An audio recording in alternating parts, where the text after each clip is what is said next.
Right, what is up, everybody? Keep political parties, and you can't kill freedom, so this one is for Charlie. This ain't the America that all our parents love. A good man tried, he keep making it great. Pray that God will take care of us. The system is failing us. But good men die for the things that they say. And I can't just be quiet. So I gotta be brave, cause this is America. Lately it's scaring us. But one good man can change it all in a day. All right, what is up, everybody? Super excited to see you all here tonight. We have a special guest, Miss Elizabeth Lane. She's going to be interviewing Mr. Jesse on Fire. He's one of the new faces that I'm seeing in the movement. I've just started following his work. I've promoted quite a few of his videos, so you guys have probably seen his work if you guys have been following my work. And I'm super excited to meet them. And we got the legendary Sam Parker up here, and Mr. Ian Malcolm and May should be joining us here shortly. So I want to give a second to give the mic over to Elizabeth and let Elizabeth kind of introduce Jesse, and then we'll kind of jump into things, and we'll bring Sam and Ian into this space as well, and we'll kind of get this party started. How are you guys doing? How are you doing, Elizabeth? Hey Ryan, thank you so much. I'm doing great. Just out of the gym, and I'm energetic. So go. So Jesse and I go. Hey Jesse and I go way back, and I was thinking, guys, we can do this as a panel. I love Sam's insight on this. Jan is here as well, so let's do a panel on this. Please chime in whenever you need to and want to. Jesse had a great coverage today. I don't know if you guys had a chance to watch. He brought up some new details that most people kind of overlooked, so I'm gonna give him a moment to introduce himself, what he does, and then kind of dive into these details because they are so important. This is the first breakdown that I have personally seen about Tyler's family. I believe it was his grandfather or grandmother that stated a few things that were very interesting. So I'm gonna let Jesse talk about that. But Jesse, can you introduce yourself? Tell us what you do, and then we can dive into the subject. Hey, and Jesse, I think this is Jesse's first space, so let me just give you a little bit of a heads up. When you're not talking, Jesse, just throw your mic on mute, because it'll echo back into people's mics. So when you're just done speaking, just put yourself on mute, and then whenever the mic comes back to you, just unmute yourself. Okay, will do. And Ryan, thank you very much, and I appreciate you sharing my stuff and having me on. And Elizabeth, nice to chat again. I've known Elizabeth for a very long time, like she said. But yeah, like to X, but I mean, my primary on YouTube. So the YouTube platform is kind of my specialty, and I'm now moving over to X because X has become such an awesome place to share ideas and share content now. Recently, where people really are, I don't know, it seems wildly better than it was a couple of years ago. So I'm trying to move over here too.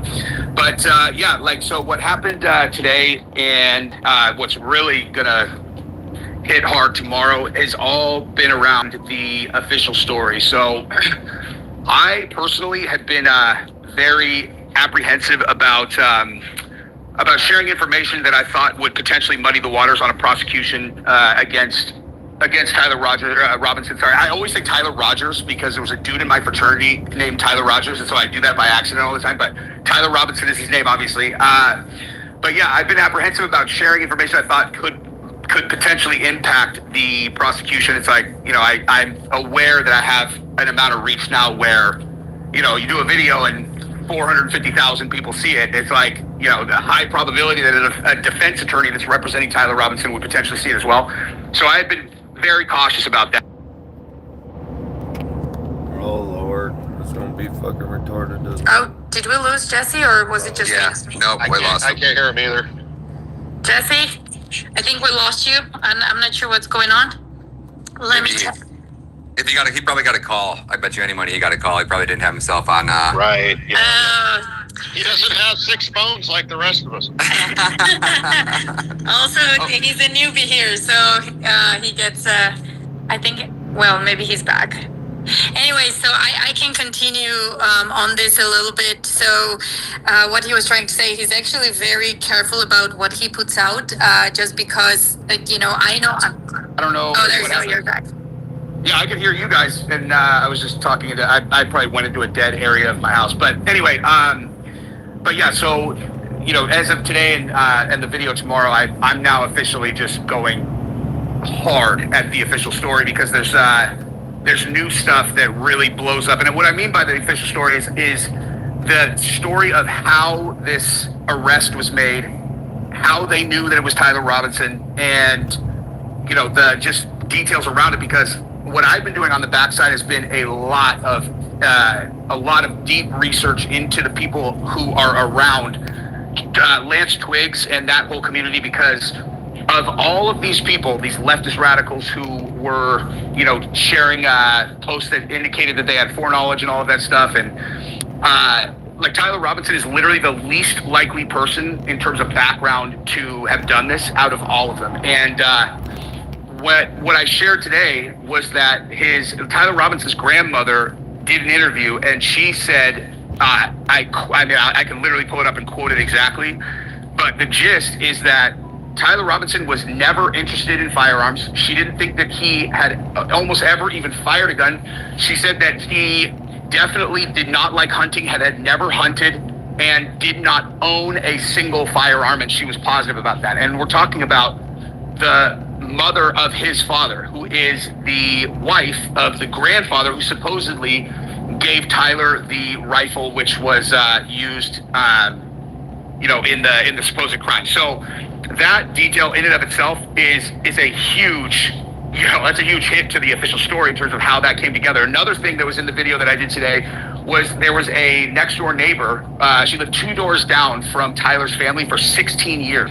And she knew that family, or knows the family incredibly well. She said that that there's never been anything in Tyler's history. She's never seen him behave in a way, or anything she's ever seen from Tyler that would indicate that he would ever do anything even remotely like this. And the big part of her interview, I think, the biggest part was that she said that the suspect photos that the FBI shared, she said she would have never thought that was Tyler Robinson from those pictures alone. And the other key part of the story of how Tyler was identified and arrested was from those photos. The mother supposedly, recognized Tyler from the photos, and then the father called him because he recognized the rifle.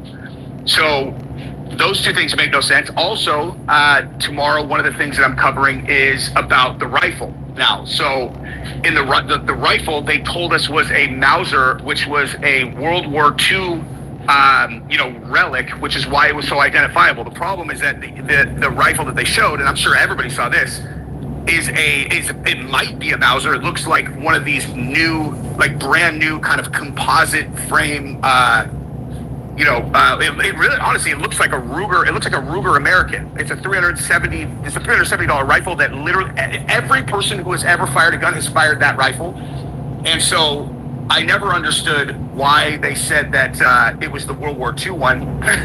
And so I actually looked up both of them. Like there is literally no scenario where anybody could have looked at that picture and been like, oh yeah, that's a very unique firearm that definitely is probably my son's. Like that makes no sense either.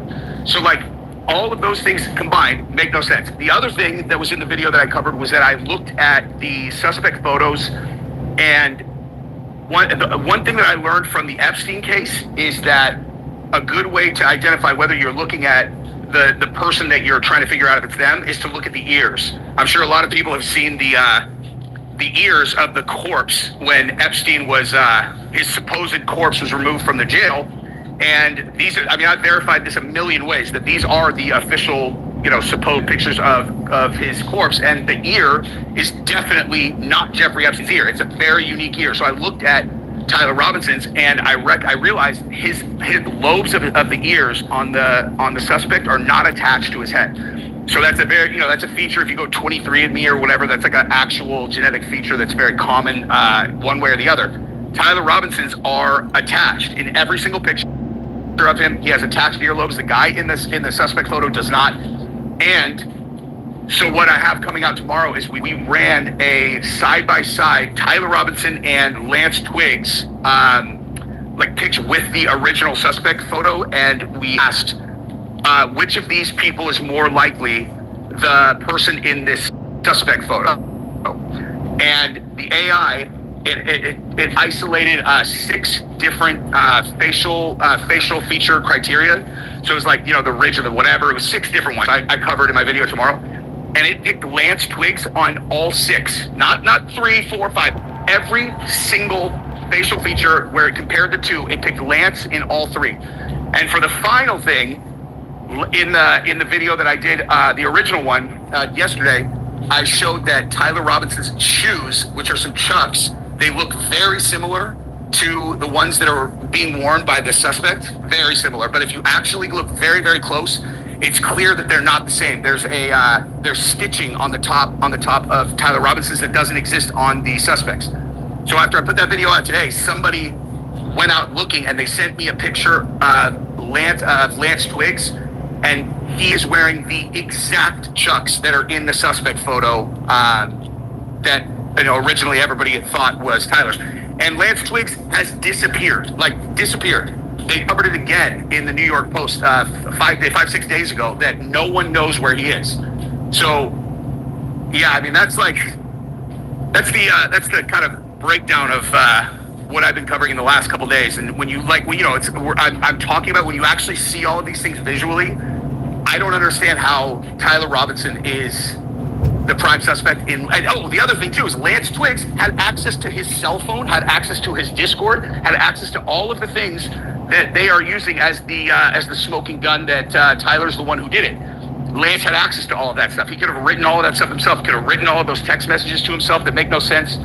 So I don't know. As of today, I'm pretty much convinced that not only is it not Tyler, I think it's Lance. I don't think it doesn't even mean necessarily that Lance is the one who pulled the trigger, because I have that's probably enough for now for me to start off, but I have a ton of other stuff that I covered previously about the connections that Lance Twiggs has to real serious violent radical leftists who all train with rifles, and they were the ones who were posting about how Charlie was going to get killed on the 10th, so on and so forth, etc. So that's probably enough to start, but that's what I was covering in the last couple of days. So that's very interesting, because it's very important, to listen to the family member, especially when, his grandparents say that the guy never fired a gun, or at least not that that they know of, and he never went hunting, and all of a sudden he makes such an accurate shot. I mean, we all know that he was not even the person that, took that shot, but it's very interesting that we have, grandparents saying that.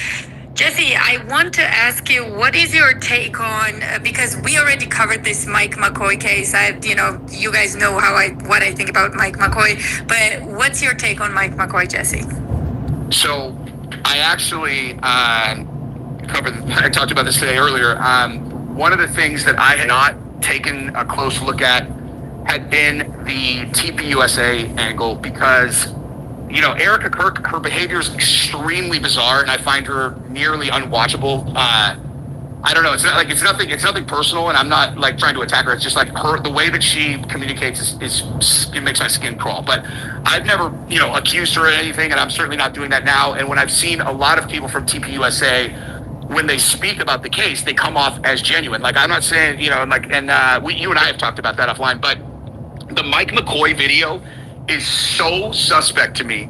And the video of the cameraman that he took of himself, the selfie where he jumped up on top of that thing and then took the video, he's like, oh, they shot Charlie, he's dead. That is like watching a fucking alien trying to pretend to be a human. That's not a react. It's in an outer space from how any human would react under those circumstances. And when the benefit for someone who's doing detective work in a situation like this is that someone getting killed in front of you or someone getting killed right there is such a unique scenario that you know how people are going to feel and how they're going to behave, because it's a fight or flight situation, and none of these people have been in combat. So aside from the security people, so it was all wrong, all wrong. And someone pointed out to me yesterday that I should go watch Candace's episode number 214. And I did. And it was from 6 weeks ago. And it was when she covered the fact that a week before he is killed, he had sent out a company-wide email that he was implementing resources who were going to do a massive internal audit to figure out why so much money was missing. Hey, real quick, I appreciate everybody joining me this morning. If you could share, like and share the stream, make a comment on live, or later we'll be streaming the General and Rush's channel. It's the Ethnic American Broadcast. We are part of the Ethnic American Project at ethnicamerican.org. That's my main thing that I do. I appreciate y'all joining me. I'm gonna get back to this. And I listened to that and then was thinking about Mike McCoy's behavior and his other bizarre thing, after they started, challenging Mike McCoy about it. He's calling himself a founder and all that stuff. And what I've been rattling around in my brain for the last 24 hours is, if you're going to, I don't know how many people who are listening have experience, in like a C-level role in an organization, regardless of how big it is. But for those that don't, I could kind of illuminate how you would run an embezzlement scheme of that type, because it's very, very simple. If you're a person who's in the C-suite and has access to the funds that are going to be distributed to different entities, I mean, obviously a CFO can just steal, but they'll get caught. Eventually someone's going to look at the books, they're going to get caught. The way that you could hide that is you have to have accomplices who are third-party vendors. So, as an example, a person who is doing security for TPUSA, in most cases, is almost certainly not a W-2 employee. They own their own security company and they have a contract with TPUSA. So they're a third-party vendor. They invoice TPUSA for their services. Same thing with a videographer, as an example. The guy who jumped up there, it's so they work for the month. They invoice for the amount of work that they did, whether it's done by editing or for how many hours, so on and so forth, etc. Right?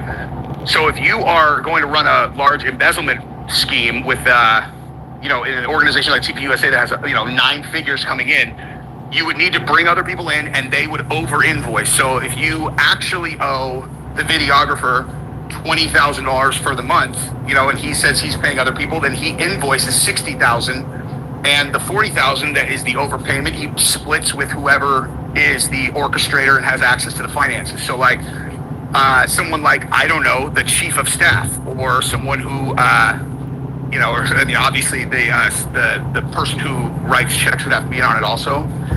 But when I think about that, and I'm so we have the behavior of the security people who didn't even try to save Charlie's life. Very weird. They're signaling to each other. Stuff is super bizarre. I have no idea what I'm even looking at there. Those guys very easily could be third party, or they are almost certainly third party people who work for TPUSA and could have been involved. You have Mike McCoy, who is the insider with his father kind of strikes me as a guy who, I don't know. You know how you can just kind of get a feel on people where you're I don't think I would trust that guy to do. We lost him again. Whoa, that was weird. He got I think we lost Jesse again, but yes, in terms of security, I think we talked about this, guys. It's, really bizarre to me that, hello? Yeah, I'm bringing it back right now. Right? He just gets knocked out for a second, so he'll be back here in 1 second. Perfect, yeah. So with security, it's bizarre to me how they were literally 2-3 days after, they were also glorified that they did an amazing job. What are we even talking about? Your protectee got killed. That's the worst thing that can happen to them. So I don't know how they are heroes. If by bullshit you mean the story we're being spoon-fed by the FBI, yeah. We're trying to get through the bullshit. And all that, I just don't understand. I do want to cover a new player here. I think Candace did a great job covering this with Sean Foyt. Ryan, do you have anything to say about Sean before we move on back to Jesse? No, go ahead. Keep doing it. You're killing it. I'm just going to let you run with it for a little bit, and then I'll jump. If you believe he was shot by a 30-06 by Tyler Robinson from the front, you are full of bullshit. Jump in here in a minute. I'm going to try to get Jesse back up in here. I'm going to have to text him for a minute, so just give me a second. Okay, perfect. So I think this whole Egyptian plane development is very interesting. Now, I have to dive in much deeper before I go ahead and talk about something that I haven't done a lot of research about, but it's very interesting. There were two planes. I think the tail number was SUBWD and SUBTT. I think I'm not sure exactly, but Sam, I wanted to ask you as well because I know you worked on this as well. What's your take on the Egyptian plane story? Well, I don't know that, we don't have a good handle on it yet. We know Candace has done great work on this. She had a sleepless night the other night, matching up Charlie and TPUSA events with these two planes. Then we had another user, Allsafe Texas, who put together a flow chart that showed the overlap. And so we're still collecting data. We're still trying to understand. Everybody's jumping on it. Like now, people are doing Google Trends searches from looking at Egypt. Baron Coleman did another stream last night. He found a lot of interesting data points coming out of Egypt on Google searches. Our cast of characters, many of these TPUSA cast of characters and some other characters on our list of characters were getting hit hard from late July through August and into early September from Egypt. So we can add that to our list of interesting Google searches to these searches coming from Israel and Washington, D.C., and even some from the Huntsville, Alabama area, which also has a large FBI operation. So that is another dimension. Now, I did get a tip from a user, and I went and looked at this, and I posted it the other day. There's an air base next to Cairo. That is the home of the El Saka forces, which are basically Egypt's special forces. They're patterned after the U.S. Army Rangers. They're trained by Delta Force, by the SEALs, by the British SAS. All right, and so that's another dimension of research for people. Not saying that that these planes were flying Egyptian special forces and infiltration around the country, but these are highly trained special operators who specialize in unconventional warfare and infiltration and airborne insertion. That's literally what they do. So I did think it was interesting that you have these two planes that are consistently flying in and out of Cairo, which is again right next to this airbase. Now I got another tip today. I haven't been able to run this down, but you guys know that in every one of these spaces, I tell you, look, here's stuff to go research if you want to be of help. Somebody gave me a tip that these perhaps could that these could be planes, Qatar planes, perhaps, or that there could be Qatar planes involved that are flying in and out of Egypt. I haven't been able to, and that there's something about the tail numbers that suggested that. I haven't been able to run that down, but if you're an aviation enthusiast, hey, we got Jesse back too, by the way. All right, great. I'll give it right back to Jesse. Hey, Jesse, can you hear us? You got your mic back? Maybe he can't hear us. I think he can't hear us. We'll figure it out. But Sam, good point. And I think that I've actually heard of this airbase before. I think they had a very quite sizable role in Suez crisis. And you're right. There are lots of American, British special forces. So not necessarily Egyptians would have been on that plane. I don't know. But again, I don't want to talk about something I haven't investigated, that deep or know much about. So I'll stop right there. If anybody has better stuff on this, please feel free to raise your hand and we'll give you a mic. Another thing I wanted to say. Hey, Jesse, sorry about that, guys. Are you back? Okay, There he is. All right, good. I don't know. Okay, I'm Jesse. not sure what happened. Where did I leave off? Because I think I was probably talking for about 20 straight minutes without anybody listening. What was you guys where did I leave off? Ain't nobody You had left off. remembers Where did he leave off at? What was he saying there? I got distracted as soon as I started trying to get him back up here.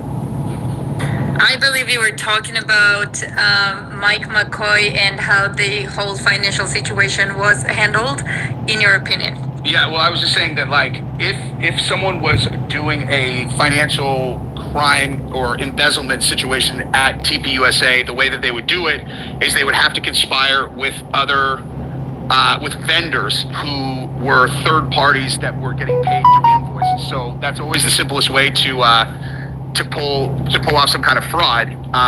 And Charlie had announced on September 2nd that they were going to do an internal audit to start to understand why they were hemorrhaging money in ways that he couldn't understand, because he had been hands off on the finances for a very long time. So if you're going to commit a crime like that, you need other conspirators, and if you need someone on the inside that is able to cut checks and distribute funds, and then you need third-party vendors who are going to over-invoice, and then you're going to split whatever the overage is. So if you're actually owed $20,000, you invoice $60,000, then you've been overpaid $40,000, then you split it between the conspirators, right? So I would imagine that if Charlie had been hands off on the finances for a very long time, then that had probably emboldened anyone who was partaking in this. And I am of the opinion, generally speaking, that when something looks funny financially in an organization where the founder, if they're a sharp person and they go, okay, I'm going to take the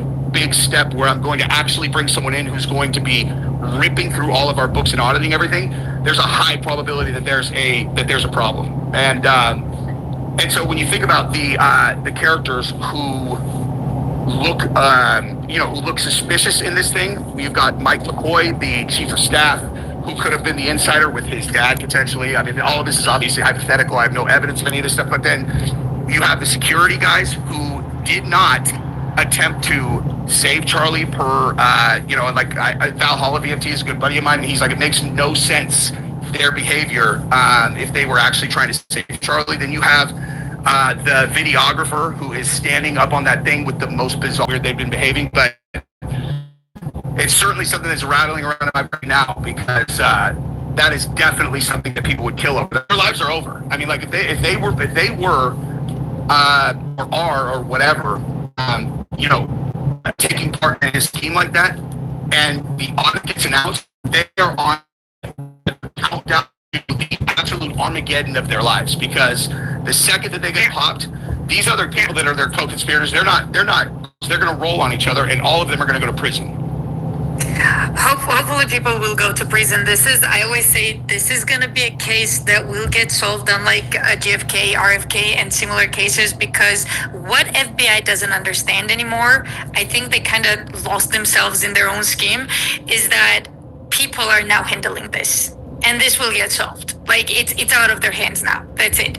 So, Ryan, you wanted to ask something? Go ahead, please. Yeah, Jesse. Hold on real quick, Ryan. I want to get to my spiel about the Ethnic American Project. We hold the space every weekday from 6 a.m. to 9 a.m.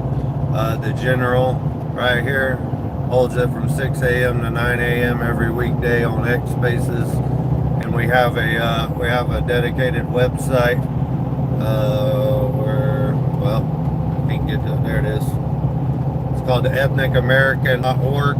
If you want to learn about your heritage as an American, go to ethnicamerican.org and check us out. All right, we'll get back to the show at hand.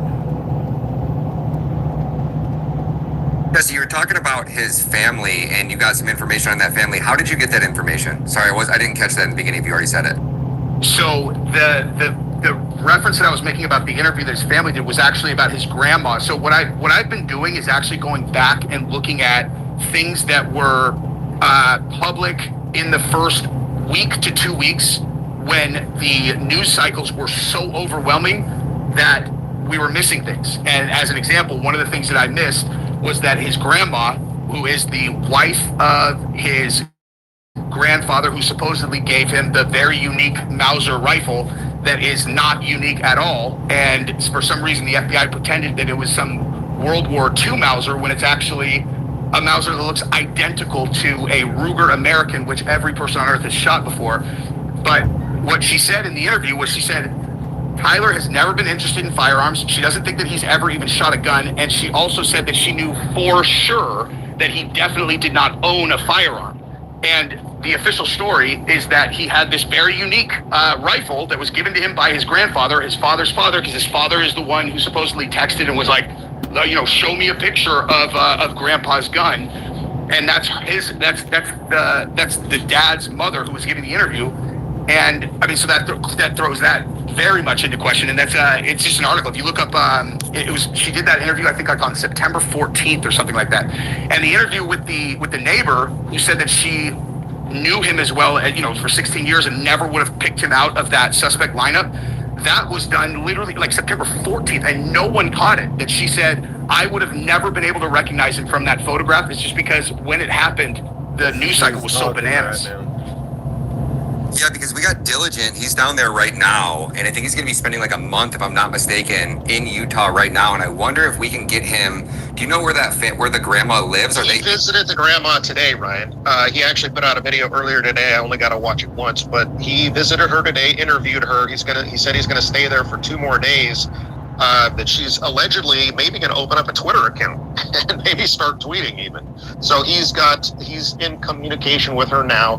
He has, I think, clarified some of the information around what she said or what she meant about what she said concerning Tyler and guns and his gun history and that kind of stuff. So I would encourage people to go to Diligent's page and watch that video, because I think he does clarify some of that. She was, I can't remember all the details, but she was misunderstood in a couple of the things she said, and she was able to clarify that through Diligence. So I would encourage everybody to go follow him and watch that. Hey, Maze, can you you got Diligent's phone number? Can you shoot him a text and see if you can get him in here right now and see if he can stop by for a few minutes? Yeah, that'd be perfect. Sure. Yeah, I'll text him now.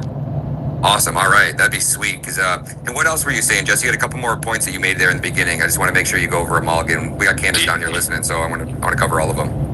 Oh, what's up, Candace? Did you guys hear what I said about the facial recognition? Like when I put Lance and Yeah, 6 for 6. Yeah, 6 for 6. Yeah, exactly. So and what facial recognition software were you using? How were you doing that? We used ChatGPT, and we tricked it, because it wouldn't, it's not supposed to let you like identify people. So we had, the way that we worded it, we had it compare, like while I was comparing the 2 pictures instead of identifying anyone, and it did it. But yeah, honestly, I would encourage, we should have everybody do that. Everyone should try to use Gemini, use ChatGPT, use all of them, because, to me, just on the eyeball test, I never thought that the picture of the suspect looked like Tyler Robinson. At the very least, in a way where someone could identify them. The only reason that I didn't immediately, throw fire on that story is because I'm not going to question a mother's ability to recognize her own child, versus my own ability to. But then now when you have the next door neighbor that is just like, yeah, I've known this kid his entire life. I have their most recent family photo on my phone, and I would have never known that was him. That's when I started going, okay, so why would I assume that the FBI is telling the truth about this when they've lied about every other thing that has been part of the official story? Awesome, brother, and thank you. And Timmy, I know you got a lot of intel on the finance situation, and you just threw your hand up. Did you want to add something to this conversation? Yeah, so the Egyptian consulate. Real quick, this is a space by Ryan Matta. Okay, this is him. This was done last night. This is not my work. This is Ryan Matta on X. People just don't know about these X spaces, so I stream them on YouTube because people don't know about them. Candace Owens was actually in the listeners listening to this space last night, just so y'all know. It sparked a really red flag, just got my ears burning, because the Pritzker family, the Crown family in Chicago, and McNally Capital, which is the Rand McNally family, all had some pretty shady investments in Israel and Gaza food supply companies.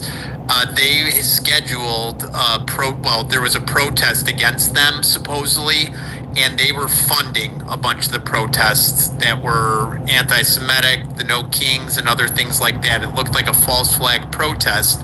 You couldn't find what? Buddy, I'm on there right now. If you're talking about the X space. And Egyptian consulate seemed to be on that schedule as well. I posted in the Pill and Tag in it. And it seemed like very weird that the Egyptian consulate was put on that list as well. So there should definitely be some further tie-ins to Pritzker, McNally, and Crown family connections, potentially to this or Turning Point, especially since Charlie Kirk was also from northwest suburbs of Chicago. Somebody sent me a message today about Andrew Kovold, working for a company, I believe it was that Johnny Moore started. Johnny Moore used to work inside the Trump administration as like some type of advisor. And this was some type of Egyptian company, and it was in his LinkedIn profile. Has anybody heard anything else about that? It'll take me a second to pull up the article. But it was give me 1 second, I can pull that up. Has anybody else heard anything about that yet? Did Andrew Kovold in like 2015 and 19 work for some company, some Cairo company? The Cairo company was actually the name of it. Could you tell me exactly what the name was? Like Cairo company? Is that what you said? Kairos, it was spelled Kairos. Yes, that was it, Sam. Yeah, and it says it's according to his. I put the screenshots of his LinkedIn. It says that he was the assistant president of. He was the vice president of communication at that company from 2015 to 2019. And I thought that. Can y'all do me a favor and please like and subscribe to the channel? It really helps me out. I'm just a tiny old channel trying to spread truth out there, and even just have fun with some crazy conspiracy theories. This I don't think is a conspiracy theory. I think it's a conspiracy fact. Just FYI. That was pretty strange. Is that based in Southern California? The Reed, the famous tennis player's family, and the Warburg Pincus guy? That'll take me a minute to confirm that. I'm not 100% sure on that. The connection was there was a delegation of evangelicals from these NAR, New Apostolic Movement evangelicals who went to Egypt and met with Sisi, I believe it was the story. And this guy, this Johnny, what's his name, was one of the people there. Okay, and Andrew Colvett had worked at this guy's company from 2015 or 16 through 2019. And so this is the beginning of a thread, right? Like, we have to dive down this, we have to investigate this, but here's an Egyptian connection between Andrew Colvett, or here's a connection between Andrew Colvett in Egypt and the NAR people, which comprises Rob McCoy and his organization. Yeah, and the company was founded by Johnny Moore around 2015 as a boutique strategic communication PR firm. And Andrew Kovold is listed as publicly as the vice president of communications at the company 2015. Kovold founded ATK Media, ATK company in November. JDA Worldwide on April 25th of 22. And this screenshot blocks it out. I can't see what else it says after that. But yeah, this is just... Kairos is Catholic. It's a Catholic retreat. I did it in high school at Notre Dame. Awesome. Well, hopefully we can pull on that thread. Maze, have you heard from Diligent? I texted him, and I also, no, he hasn't responded yet, but everybody's kind of hitting him up saying he's being summoned, so I'm sure he'll get back to me shortly. So guys, I really quick wanted to give you an update. I know many of you wrote about this Nestor woman, Kathy Nestor, the lawyer. So no, I have not gotten any answers from her. She got my email, she opened it. There are no answers, and it shocks me that it's been the email was written October 6th or 5th, 6th actually. And that was the last email I wrote, and still nothing. So apparently, they don't want a free help, on their case at all. I don't understand how that's possible, but I guess they don't. Are you talking about Tyler Robinson's family doesn't want free help on? No. The lawyer, Kathy Nestor, the lawyer herself. Oh, got it. Yeah. So, it's clear to me how Robinson is completely isolated. I've got something going on right now, so we'll probably be able to speak about it. If y'all don't know, Elizabeth Lane has two world-renowned lawyers that are willing to help on Tyler Robinson's case, but the public defender that's chosen by the state is sequestering Tyler Robinson and not allowing these lawyers to help. Does that sound a little suspicious to you? In a week or so, once it's done and finished, because we don't know who's listening, and we never want to give out all our cards without thinking, what it can result into. But I wanted to ask if we usually get on these calls and we talk about some suspicious details, what we found, and this is great, but I wanted to hear from Sam, Ryan, Jesse, Maze, all you guys. If I was to put you, if it was your last day and this case was, ending tomorrow, you could solve it at all. What is your theory right now? As for now, why was Charlie killed, by who, and how? If you were to walk me through a story that makes sense. Sam, you want to start, or Ryan, and then we go make it a short story, but walk me through a story of why was Charlie Kirk killed. Yeah, let Sam go. Sam, give us your breakdown on the parallels and how Charlie Kirk was no longer a viable investment for Israel. I think that's the best analogy on this that I've ever heard. Absolutely. Well, yeah. Let me see if I can distill that down. But yeah, I mean, listen. You go back to fall of 2023, and Charlie was very outspoken about what was going on in Israel after 10/7, the stand down. What was going on. He openly questioned Israel and Netanyahu and the IDF. He was accused of being an anti-Semite. He openly was challenging Jonathan Greenblatt at the ADL. They were having a fight back and forth on Twitter.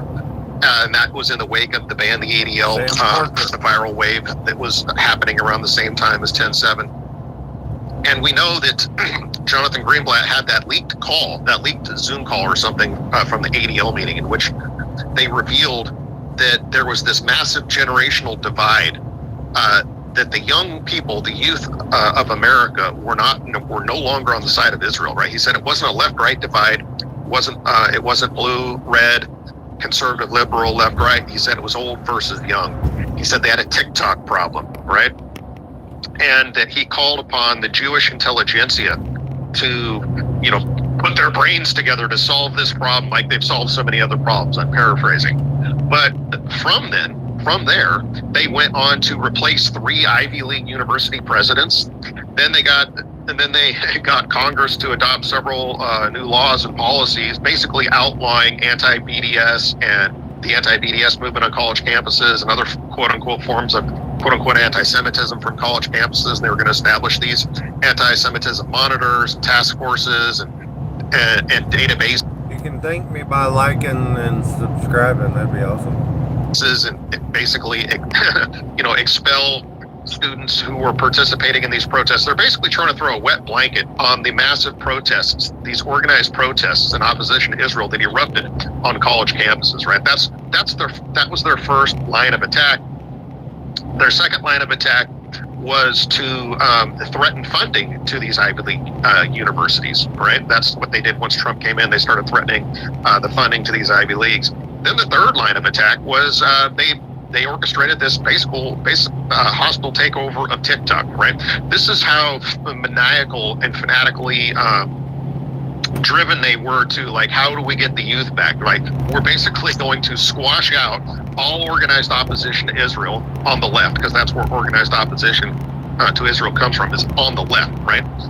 And so they undertook all of these, all of these efforts, including, they were fine with banning TikTok. They tried to, if we can't have it, then we'll just ban it. And of course Trump stepped in, rescued it, and then they completed the acquisition of TikTok by Larry Ellison and this consortium of Jewish billionaires a week after Charlie was assassinated. But this is how driven they are to win the youth back. Now, against that backdrop, enter Charlie Kirk. Charlie Kirk has been pro-Israel for years, right? He's been pushing the Zionist talking points, the pro-Israel talking points, and he's just unabashedly carried water for Israel and Zionism for years. But here's the problem. He was losing that battle. He was not successful. He was losing the youth. In spite of his best efforts, he was losing the youth. And if you look at the numbers, TPUSA currently has about 650,000 lifetime members, 250,000 current members at the high school and college level, and thousands of chapters, right? And it's poised to keep growing, and it was poised to keep growing. It's the #1 organization of its kind in America, bigger than the college Republicans, bigger than all the other organizations. TPUSA was #1. Charlie was literally and figuratively the big man on campus, but he was not successful in rallying the troops, rallying the youth to. That's because the Generation Z is based as fuck, and they will not be lied to about all this bullshit with Israel. They are too based they see right through that shit. I love Gen Z. I'm a millennial myself, but shout out to Gen Z out there. To Israel, right? He was still losing them despite his best efforts. So basically in 2025, he pivoted. Maybe like 2024, 2025, he pivots. And he says, okay, let's start having these difficult conversations because, we've been pushing him, on Epstein, on war with Iran, on AIPAC, on FARA registration for AIPAC, on funding of Israel, on the ongoing genocide and ethnic cleansing of Gaza. And Charlie, I think, was losing credibility. He was certainly losing the youth. We know he was losing the youth because the polls out now show that somewhere between 50 to 60% of America's youth, under 25, are firmly against Israel. Okay. Absolutely. So, and isn't it funny how they timed it so well too? Because I spoke about this I think it was Julian Dory's podcast.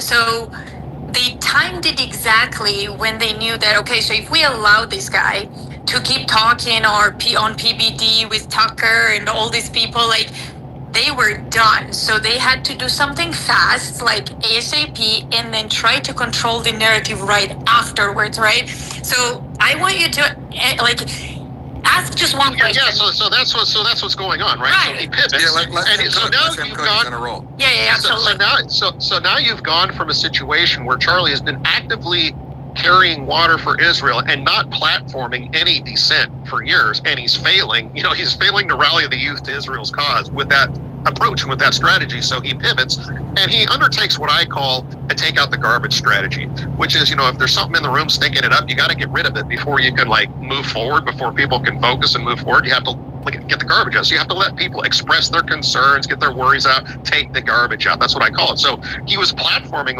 hey, let's talk about AIPAC. Let's talk about funding for Israel. Let's talk about Epstein. Let's talk about war with Iran. And he was starting to openly engage with these talking points. And here's what he did. He made it okay for kids in the TPUSA movement to be good America First conservatives in good standing in the movement and oppose Israel.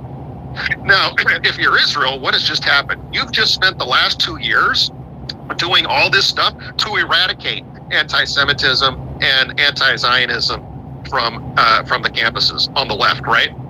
And here comes Charlie Kirk on the right as a Trojan horse and basically just re-injects all the same talking points and the same zeitgeist. Left versus right is fake and gay. If y'all don't know that yet, left versus right is fake and gay. It is the people versus the elites. We need to unite, stop fighting amongst ourselves, and look at the real freaking problem here. It doesn't matter what leaders we put in there, the people never get what they want. Now on the right. So Charlie, despite his best efforts, he's been losing the battle for Israel. And now he's making it worse by making it okay for these youth to oppose Israel, to openly oppose Israel and be open, good members in good standing in TPUSA. So what do? You have this guy, you have Charlie Kirk, your agent, your champion, and he's basically been worthless. And I don't mean that in a disparaging way, but just in a definitional way, he's been worthless. He has not kept the youth on your side. He's not kept the youth on your side. He's not rallied them to your cause. And now what's worse is now he's platforming this terrible dissent, this stuff that exposes Israel, these objections to Israel, these anti-Zionism talking points. Now that's making it even worse. And so you have this organization of hundreds of thousands of youth who now can openly oppose Israel without consequence. This is disastrous for the people who have sponsored Charlie, who have bought him in an effort to basically, build up the support for Israel. And now he's actually actively working against you. So what do you do with somebody like this, who's no longer rallying youth to your cause? Now, so don't misunderstand me. Charlie was still allegedly, we thought, personally pro-Israel, but now we know in the wake of his assassination that he was leaving the pro-Israel cause. So even at a personal level, he was leaving it behind. So they knew this, of course. Certainly they knew this. This is why they had the meeting in the Hamptons. Maybe that was a last-ditch effort to try to get him back on the plantation, get him back on board. But he was leaving the pro-Israel cause, and he was taking his 650,000 youth with him that was set to grow into 1 to 2 million over the next 2 to 4 to 6 years. Okay, so this is what Israel is facing: the largest organization of its kind in America, with its own media operation, with its own ground campaign game, right, with its own funding network, who was going to openly shun Israel and make it okay to leave Israel behind. This is catastrophic for Israel, right? Catastrophic for their plans to reclaim the youth, which is basically the foundation for its support in the United States for the future.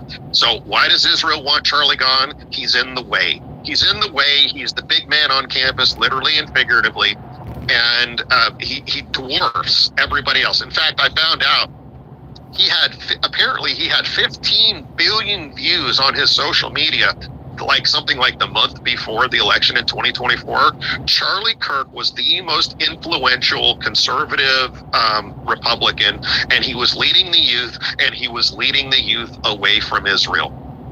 I absolutely agree. And, we talk about Israel all the time, but there's something that I disagree with. People say, well, it was an Israeli Jewish elite, like Mossad operation. Absolutely not. It was very much Israeli CIA operation. Whether you want to call like CIA is like the paramilitary unit or Navy intelligence or whatever. Because guess what, guys? Mossad cannot conduct operations on our soil, with this success and not get caught at all.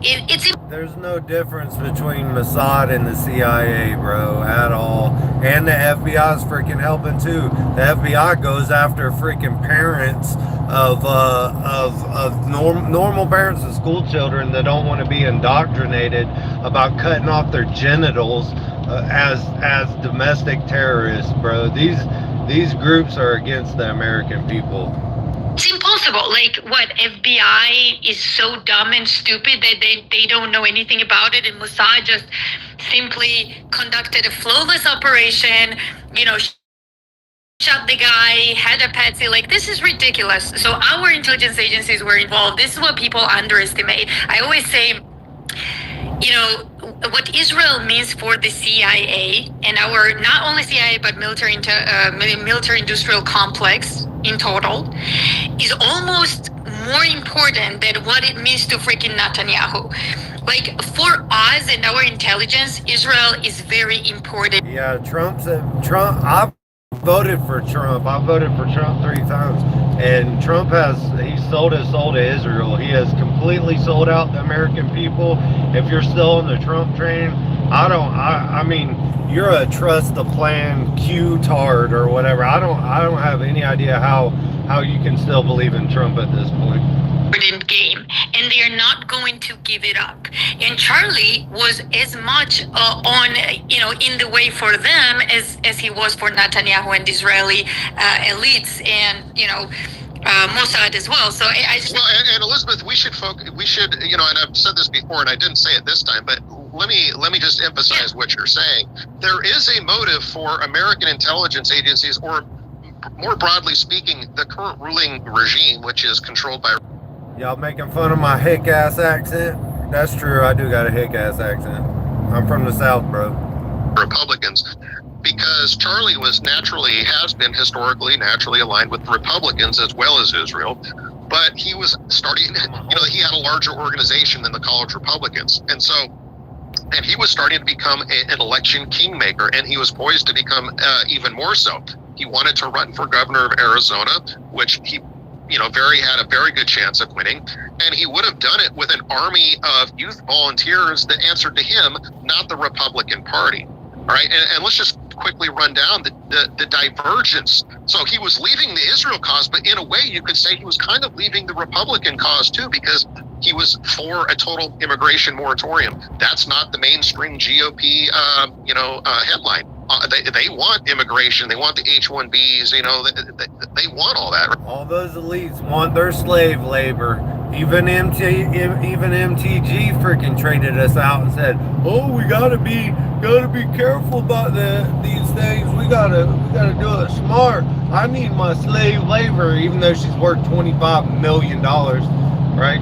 Get the hell out of here. We need our jobs back, bitch. Right?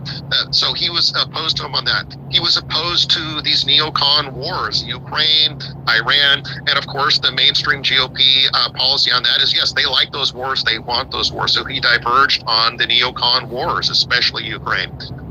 So that put him in opposition with the current ruling regime and intelligence agencies. He was talking about ending aid to Israel, right, and perhaps even registering AIPAC. Well, this is not a Republican Party platform blank, right? They're all about AIPAC and being buddy with Israel. So and he was also starting to push Christian identity and even a proto-white identity. He was starting to have that conversation about, who is an American? What's classic American? Well, it's, at least acknowledging that it was original. Oh, while we're bringing that up, the Ethnic American Project at ethnicamerican.org. That is our project. I love it. We hold spaces. There's actually one going on right now every day Eastern Standard Time from 6 a.m. to 9 a.m. You can go to ethnicamerican.org and learn about your heritage as an American. And let me get back to the program at hand. Originally white people and white Christians, and of course the mainstream GOP, they're all about multiculturalism, colorblind meritocracy, and they're not about this Christian. Yes, that is absolutely 100% a genocide going on in Gaza. And so Israelis love to call, or Jewish people love to call people anti-Semitic. Well, guess what Palestinian people are? Those are Semitic people. So the Jewish people are the most anti-Semitic people on the planet. They're genociding Semitic people right now. Identity or white identity of any kind. So Charlie was actually diverging from them as well, and he was becoming the 800-pound gorilla in terms of electoral politics. So you could say that, he was a threat to the GOP's power base. And if you subscribe to the theory that the intelligence agencies run our elections, manipulate our elections, and control results, he's a problem for them too, right? Charlie was a problem for them too. So why would our own intelligence agencies, why would this regime help cover this crime up? Well, they had a dog in this fight too. I couldn't agree more. And I do want to talk about Trump's aspect in this because, I think we all liked Trump a lot. Maze, you want to say something? Well, I mean, it was just to kind of answer your first question around that, but a little bit, I agree with a majority of what Sam says. I think that there was a point at which maybe even after October 7th that, something about that just didn't sit well with him. And I believe that was kind of maybe the beginning of his catalyst, and he began to wake up. And there was, obviously, he's working through years of conditioning, right? Like when it comes to some, there's a lot there that's very difficult to go against. And with his level of influence, especially now, when right now they're trying to remediate their reputation, that's kind of their number one priority, especially after what's, been happening on the world stage. I don't know why your feed is full of Israeli they just increased their propaganda budget in the U.S. not one time, not twice, not quadrupled it. They increased it times 20. Okay, their budget, they just increased it times 20. And his, support, I think that was very consequential. And they couldn't take the risk. So I just wanted to add that. I agree. And guys, I want to talk about Trump because it's very important. I mean, we have a sitting president that made remarks that shocked everybody about Charlie after Charlie single-handedly brought youth, for Trump so that, he could win, and they showed up for Charlie, and therefore they showed up for Trump. Then yeah, we absolutely got robbed and paid for it. The American people don't want this shit. This is our government. If you're listening outside of the U.S., the American people don't want this shit. Okay, we never voted for none of this shit. They do stuff without our consent, and we're waking up, and now we're fighting back. We're finally starting to fight back. And we have Trump that just nonchalant says, oh, well, I mean, what's done is done, whatever, moving on, It's crazy to me that his attitude is so simple towards this case. Yeah, he gives the special rewards to Erica for Charlie, whatever. Yeah, F the report, the gift and all that. Excuse my language, but his attitude is kind of unforgivable. And do you think that it's because he's manipulated, or do you think that he understands the tough situation he's in? Has to play the game. So, what is going on in your mind? What do you guys think?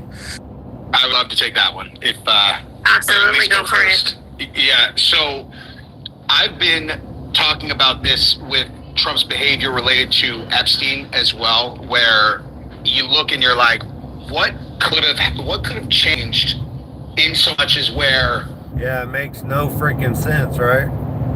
their entire administration runs on they're going to expose all the Epstein stuff, and then they do a complete 180. There's only one place that could have come from, or at the very least, you need Trump's approval if it wasn't just an outright, order from him throughout the entire. Why do we let foreigners in our government over us? No, literally no other government on the planet allows us. Go look up how many white Americans are in government in China or Israel or Saudi or Afghanistan or Nicaragua or Nigeria or any other fucking place. Go look it up. You'll find a big fat goose egg. You do not allow foreign nations to rule over you. Entire administration. And I have never believed that compromising information on Trump was the answer, and not because I'm ignorant to the fact that Trump was, buddy with Epstein for many years, and I'm sure that there's all kinds of stuff that it could have been in that regard, but because of the mountain of data that I have on how Trump reacts to different things. And this guy has a very specific personality defect, which has made him incredibly formidable as a politician, which is that he never takes a back step ever. Never. No one is ever going to attack him and he's going to take a back step. He always fights. That's the only way that he operates. And so I've always believed him. I don't care what they had on him. If they brought something to him and were like, we're going to do this, he would have told them to go fuck themselves. And so if he's acting this way, it has to be the other thing, because there's two ways to motivate people in that regard. It's you motivate them with silver or lead, something that they want. They either got Trump by the balls, or he's just the evil Satanist like the rest of them. So that's my thoughts on it. Or something that they don't want to happen. And I don't think it's even a little bit complicated to back into what his carrot is, because you have the $50 billion Gaza rebuild that they're openly talking about among the Israeli finance minister, Jared Kushner, the Saudis, Elon, and Peter Thiel. They're not even making it secret that they are the ones who are going to spearhead this thing, and they're going to rebuild the entire area into some kind of billionaire tax-free entrepreneur haven. Okay, well, right out of the gate, you have a $50 billion rebuild. Who do you think is going to get that deal? I mean, Jared Kushner's over there negotiating. That's going to be Trump that gets that for sure. And whether his name is on the paper or not, it's his. And so I think that his behavior related to Charlie Kirk and the Epstein thing and all of that, I think is simple to track back to that deal, because it's going to be generational money. I mean, obviously to regular folks, Trump is an extremely wealthy person, but the opportunity that is in front of him in that particular deal, and then going forward in partnership with the Israelis and Saudi, you're talking about Rockefeller money. And I don't know what depending on whether or not the Rockefellers have a piece of the Federal Reserve, just forget I said Rockefellers, but you know what I'm saying. You're talking about a completely different level of global power and and influence that he'll be able to wield forever, regardless of whether or not he personally is in government. So, Wait, I are think you that saying like Trump sacrificed Charlie for money? Because I have a hard time believing that. no. I don't have a hard time believing that at all. The people do that shit all the damn time. No, not at all. Not at all. I'm talking about how he's behaving afterwards, like, and with the Epstein stuff, and whether or not, like, yeah, because, but no, absolutely not. I don't know. He's not. He wouldn't sacrifice him. I think, in terms of who did it, I mean, honestly, it's like, I have no idea. But I think the more important question I have been asking myself is, in the event that Israel did do it, there's a concern that keeps me up at night, and the way that they have kind of like been behaving, just like in the last 48 hours, related to the Nick Fuentes and Tucker Carlson thing, where they are openly calling to deplatform people. Kash Patel, literally, I just watched a clip of him saying that social media is out of control. We have to do something to rein these people in. The guy that I watched on Valhalla's channel earlier that was on stage at that thing, and he's like, we are absolutely going to deplatform people. We've always deplatformed people, yada, yada, yada. And I'm watching them going, like, did these guys not pay attention during COVID? Like, this doesn't fucking work, man. Like, not only does it not work, this is the reason why you've lost the argument, is because you guys try to use the hammer on people, and that doesn't work. Like, every person who tried to participate in deplatforming people over the COVID stuff is now, they've gotten smashed by everybody since then. Now, you could either say they are so overconfident that they are still trying to do the same thing. Hey, look, the right's trying to do that shit too because people are going, laughing about Charlie Kirk dying, which I think that shit's retarded and evil for you to be happy that Charlie Kirk died. But I don't think that I think it's part of your freaking free speech. You should be able to say what the fuck you want, whenever the hell you want, however the hell you want, besides a direct threat against another individual saying, I'm on my way to kill you or whatever, that type shit. A direct threat. That's different. But anything besides that is free speech. And the right participated in canceling people too. This is not a freaking left versus right thing. I know the left started it with the cancellations and shit, and we wanted revenge, the right wanted revenge or whatever, but that shit's gay, bro. I hate that crap. In this regard, or you could say, like, these people are so confident that in the event that they need to, they can crush society underneath their iron fist, that they don't care. And they're like, I will start deplatforming people. Because I have always been of the opinion that in COVID, if push came to shove and they pushed... If y'all don't know, free speech is a substitute for war. So if we're not allowed to talk out ideas, they're going to get fought out. That's how it works. Okay, that's why we have the 2A to protect the 1A, right? That's the whole reason for the Second Amendment, is to protect our First Amendment. And the reason for the First Amendment is to stop so many freaking wars from happening, so that we can talk out ideas rather than fighting them out.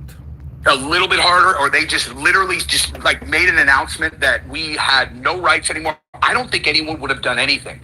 Like, I don't think there was going to be any kind of uprising. I think people would have just sat there and complained and taken it. And if too many people complain publicly, they take a few of them off the table, and everybody's going to shut up, and they're just going to eat it. And I think that they know that. And so my concern, because I agree, I think Sid's take was super sharp. The only thing that I have to push back on that is just the brazenness of the entire... I gotta run in and grab me some coffee. Hopefully the stream don't mess up while I'm going. Thing, if it was, a foreign actor. But either way, even if it's they shot John F. Kennedy in broad daylight, blew his head up. Exactly. These people are the most brazen people on planet Earth. That's fair. It's fair. Yeah. But nonetheless, in any way of looking at it, I am very concerned about the fact that now we were supposedly putting people into power who understood that the deplatforming and all of that stuff, like, that's not happening. And literally, it hasn't even been a year yet, and they're already talking about deplatforming people over what? Tucker Carlson? Like, what has Tucker Carlson said that would justify deplatforming it. I don't even understand how they can even say the things that they're saying, and that's what concerns me. And so, Charlie's murder and all of those things together have me very concerned. While I was very optimistic very recently, and I'm starting to not be. Absolutely agree. And I think Tucker needs all of our support because the attacks lately is just unreal, guys. Unreal. Like one man. Why? Because he's got common sense, because he cares for the country. Is that why? It's unbelievable. Timmy, you had your hand up, like, go ahead. Yeah, I was just wondering, have you guys dug into just how many billions Bill Ackman would lose if Charlie didn't play ball? Because he owns a ton of Fannie and Freddie that's was early in, probably going back 2009, 2010, where he was trying to privatize that. His wife got grant money from Jeffrey Epstein at MIT. They tried to downplay that. And he was one of the last people in the discussions too. And also you have the Zale Jewelry family that's trying to put $10 million of money to work, funding a bunch of these evangelical pastors to go to Israel and then preach to the flocks. And it sounded like Charlie was pulling back from the Judeo-Christian narrative. But Tim, can you connect the Fannie, Freddie, and Bill Ackman? How does that connect with TPUSA and Charlie? Like, what's exactly the connection there that you're trying to make? He was one of the last people trying to pressure Charlie into having the pro-Israel and showing the text messages. But you just dropped the Fannie, Freddie first in stuff with Bill Ackman. Like, what's the relevancy of that? Because if he gets seen in any bad light at all, he's going to not be allowed to be the front runner to take Fannie and Freddie private. That's why he's cozying up to Pulte and Scott Bessent and Trump so much. He's got billions to make if his shares that he bought for pennies and Fannie and Freddie go private, the mortgage company. And we all know that Epstein was trafficking in mortgage-backed securities. Does that make sense? So the thinking is, what if Charlie drops the pro-Israel cause, then the national mood on Zionism sours, and then that hurts Bill Ackman's reputation? Is that the chain of events that we're talking about here? And the pushing of the Epstein files to go further. And his wife getting exposed. Okay. And his wife already got exposed for plagiarism during the Harvard battles, too. He's got a lot to lose. And then he was a big shorter. He made billions on shorting all the insurance companies. That was his take of the great financial crisis setup. Which was a common sense bet if you understood how mortgage-backed securities worked and credit default swaps. Is like, hindsight's 2020. Exactly, Hindsight's dude. 2020 on that. 100%. That the great financial crisis was a rigged game. Everybody that participated and made a ton of money on that was not talent. That was being in the inner circle, just like being a part of all the hedge funds that were allowed to buy it up on the upside.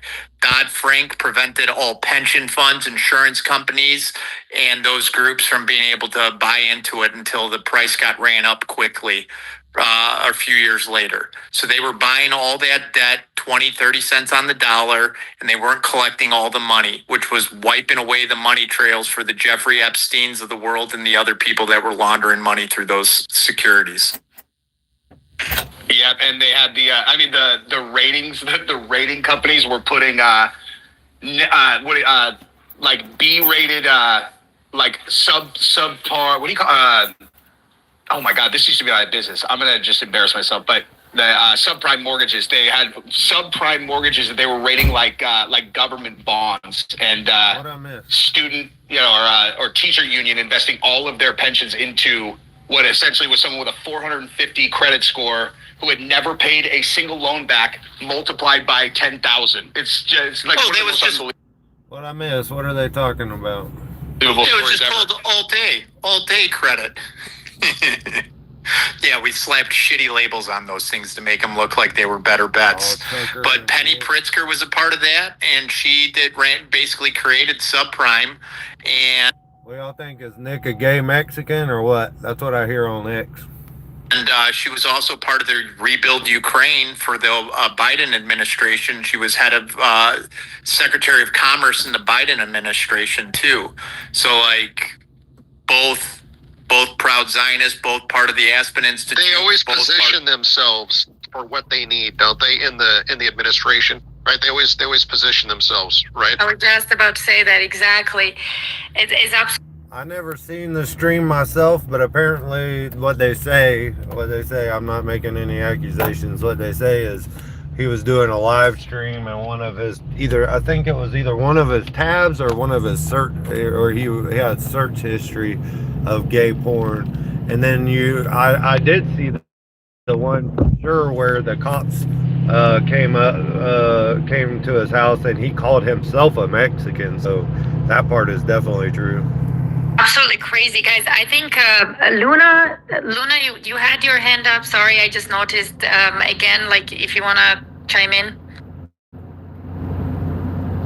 Hi, no, it's okay. I was just actually gonna ask anybody if you guys, if anyone has kind of put any correlation together with the Hunter Kozak thing and the Unfuck America tour that he was on with the Destiny, and how he was the one that started that tour. Oh, that one's mine. And then just recently.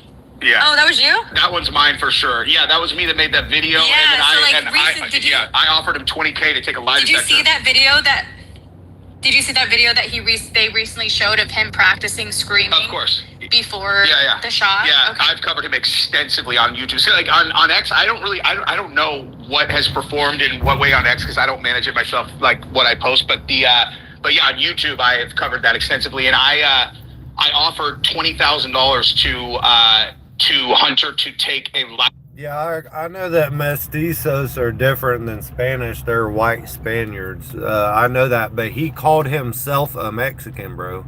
They said, you're some kind of white nationalist or whatever. He said, how can I do that? I'm Mexican or whatever. That's what he said with out of his own mouth.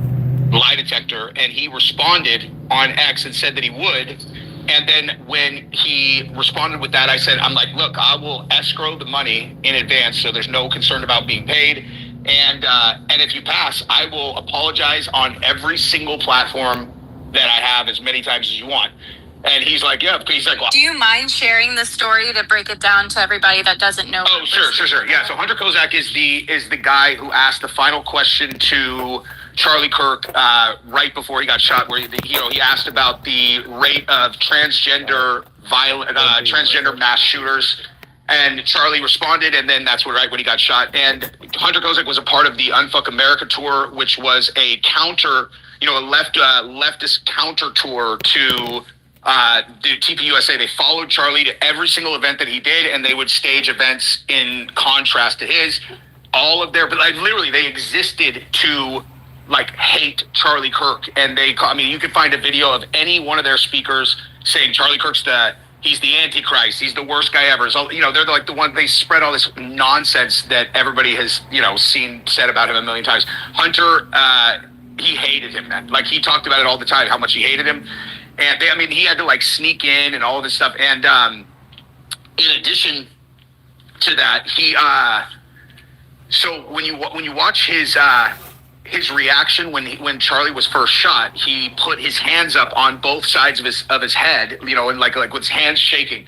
And I've said it many times that people's reaction to an event that is of that magnitude is extremely telling, because it's something that they have never experienced before, and so there's just a correct and incorrect way for people to behave. And when someone fires a rifle round over your head and it hits a person that is 10 yards in front of you and hits, you are going to be terrified and you are going to behave as such.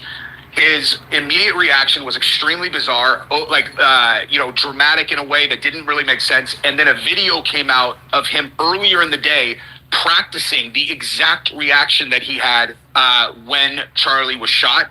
And when he was confronted with the footage, he said that, that was just me making a joke because someone said something dumb around me, and so I've always done that where I do that. So literally he got caught practicing, and then that's what his response was.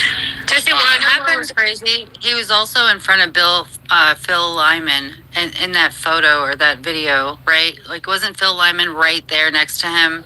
Which I think Phil was like off to the right. Like if you're Hunter Kozak and you're facing Charlie, he was to the right and about. He was like Lyman was about. I don't know. I mean, he was to the. I'm just saying he called himself Mexican, bro. I mean, when you take that name onto yourself, then you got to live with that shit. Right, and then in front. And like, he was kind of smirking and looking at him, kind of I just thought that was a pretty interesting interaction that I don't know. Now in hindsight, it's pretty crazy. Yeah, well, the other thing about that, and we brought this up in a space, I don't know, a week or two ago, because TPUSA's position on Mikey McCoy was that he wasn't talking on the phone when he walked away from the tent, but he was plugging his ears with his phone, right? He was just loud, and so he was plugging his ears, and he just happened to have his phone in his hand, right? That was their story. But the interesting thing is the only other person, and if you look at that video footage that I think it was the UVU footage that shows the tent and the crowd and Mikey and Blake running off and everything. The only other person in frame, nobody in the crowd, right?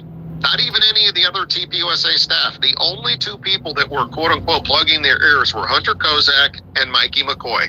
And Hunter Kozak had been practicing it, right? And Mikey McCoy was doing it with his phone. So the two people that were seen quote unquote plugging their ears, sort of interesting circumstances for both of them. And I just find it interesting that the only other person that besides Mikey who was allegedly plugging his ears was the guy who'd just been practicing plugging his ears. Yeah, that's weird. True too. Yep. And the other thing and if Blake is still listening, Blake Bednar's found a video. So I need to add this addendum. There is a third person that does seem to look like he's plugging his ears, and looks like he's in the car trunk or next to the car trunk. If you're facing Charlie to the left of the tent and behind that tunnel, there was that car with the hatch open. Yeah, Nick has some subversive traits. I don't like him. I can't stand his voice personally, so I don't listen to him. And I've seen him try to make people swear an oath to him, a blood oath and all that shit. And so I never listened to him. I did listen to him on Tucker though. I don't have any real big problem with him. I certainly get along with the Groypers with most of their views. But I don't personally like Nick. I don't like his voice, and I can't stand that he made people swear oaths to him and shit. I think that's some evil ass Jewish type shit. Chopin, there's a kid in there that looks like he's plugging his ears just a split second before Charlie gets hit, and whatever it is, a gunshot or an explosion. He's plugging it. So there's three now. There's three people plugging their ears, and one of them looks to have had foreknowledge. Real quick, somebody asked where I found this. This is Ryan Matta. This is a space that Ryan Matta held last night. This is his page. This is what this space is right here. 10 hours ago he held it. Ryan Matta. All right, Ryan Matta at Ryan Matta Media. All the people throughout this stream, I've shown all the people that have been speaking. People just don't know about these X spaces. I ain't trying to steal nobody's content. I just streaming them because people don't know about them, and trying to drive people to the truth. So there you go. Because he does it right before the sound hits. And then you have Mikey McCoy who's plugging his ears with his phone. That's weird. And then you have Hunter Kozak plugging his ears briefly after he'd just been practicing it. So very bizarre things. Everybody else is ducking, screaming, running. Nobody else is plugging their ears. If you look at the footage, nobody else is plugging their ears. Yeah, they're prioritizing surviving the next 30 seconds over their eardrums, which is what everybody would do. The other thing, too, about Hunter Kozak is, again, just going back to the exact same thing. This experience is such a high magnitude experience of someone's life that,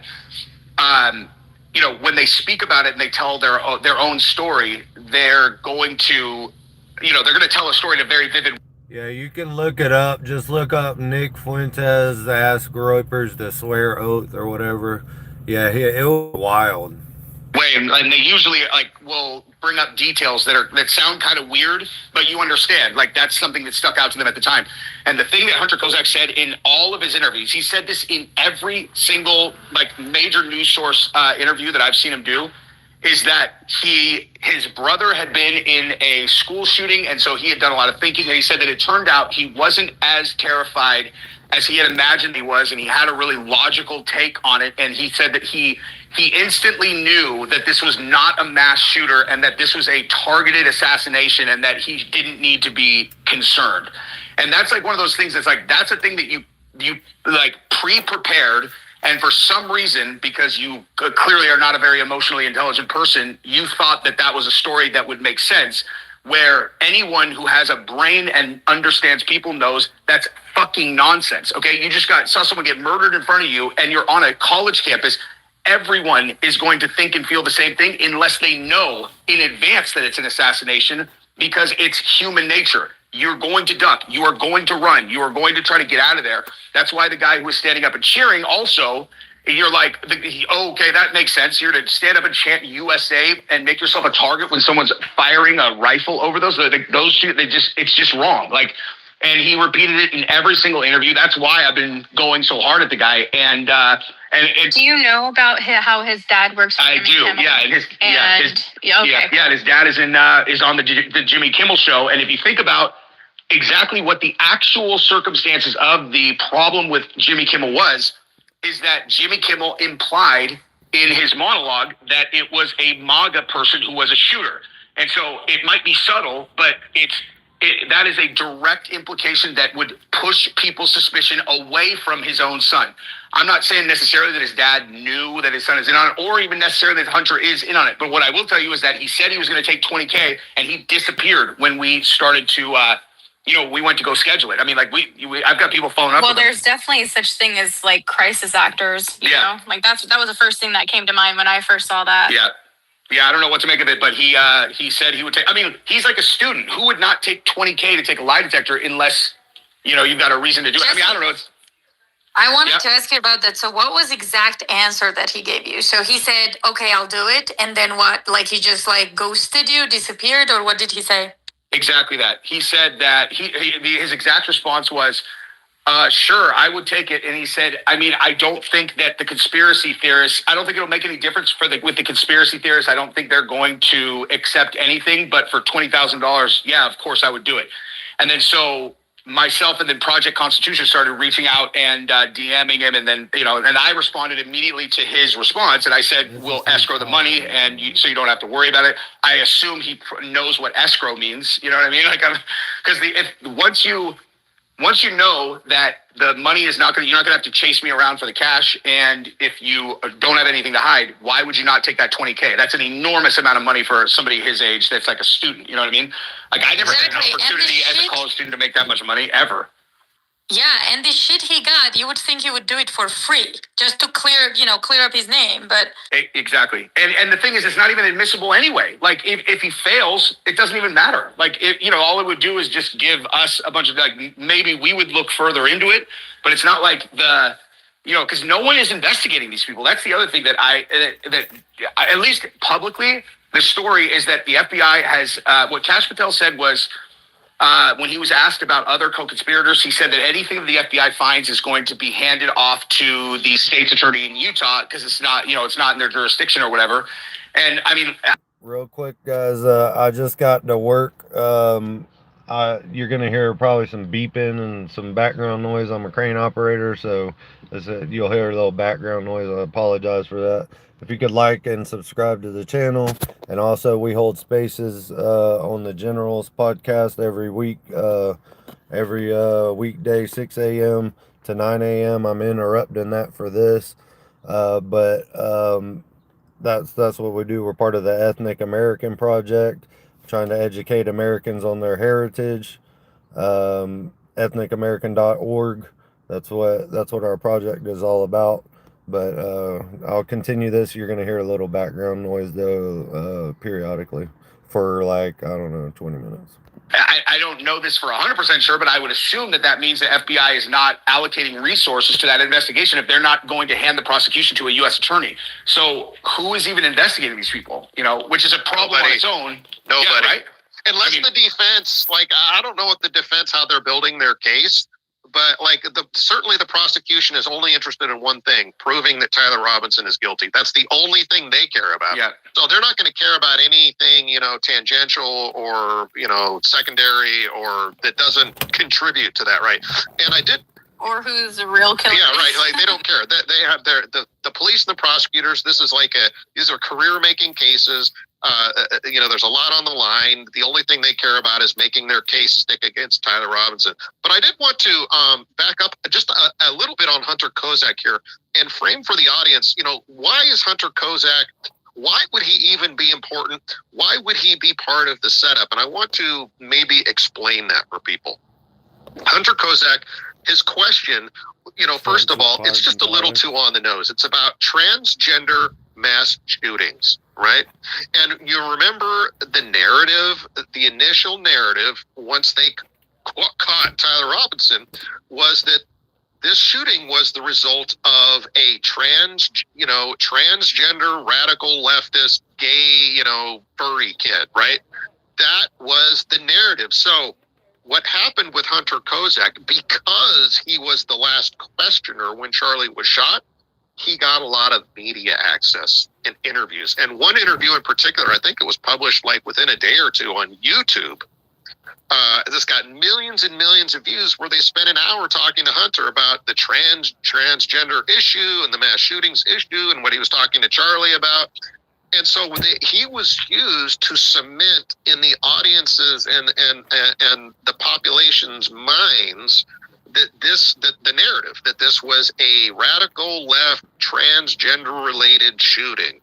That was Hunter Kozak's role, if you ask me. Now, if you ask me, did he know that there was an assassination that was going to go down? I don't know. I would kind of think.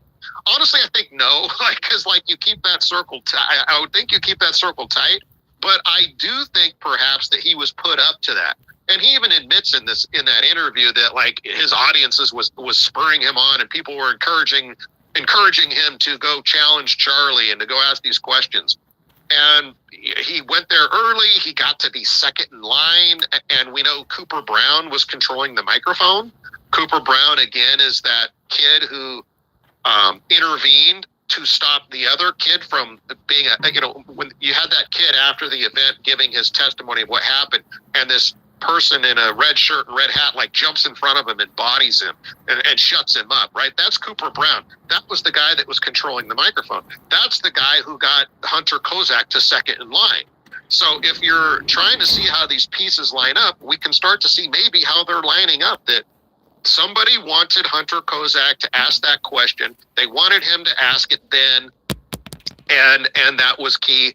And did he know why or it was going to go down? Maybe, maybe not. I don't know. But certainly there's some subterfuge here. There's something contrived, and it looks like. I mean, it also that also goes along with the guy. I forget his name. I can't think of it for the life of me. The guy that was running down the stairs with his pants falling down. All of this is too coincidental. That's George Zinn. Now that's George Zinn. George Zinn, exactly. Yeah.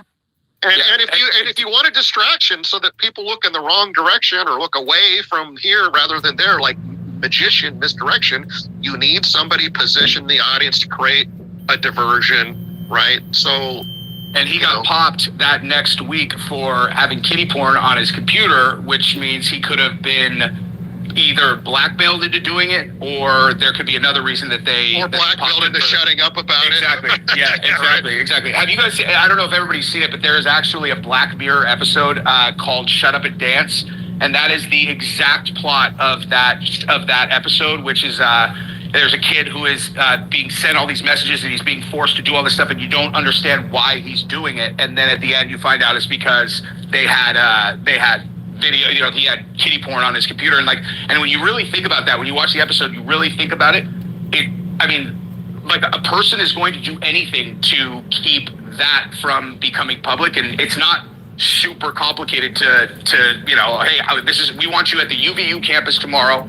There's going to be an incident, and when that happens, take your pants down, start screaming, "I did it," you know, something like that. But the other thing too, hey Sam, did you see the guy when he was interviewed, the guy who asked the first question, and they interviewed him and they asked him about his interaction with Hunter Kozak? Because Nissy Social on YouTube covered it, and they showed the interview, and he goes, this was the first guy who asked the question, and he said that he had talked to Hunter Kozak about what he was going to ask, and Hunter Kozak did not tell him that he was going to ask the question about the violence. He said that when they talked about what he was going to ask, Hunter had just told him that he was going to ask him about a transgender issue and whatever. And then when he got up there, he actually said, you know, the transgender mass shooters, and then Charlie got shot. Because the guy was just like, he's like, I don't know. Like in hindsight, he was super suspicious. The first question asker. If you look at the video footage, Hunter Kozak, he's pacing and shaking and moving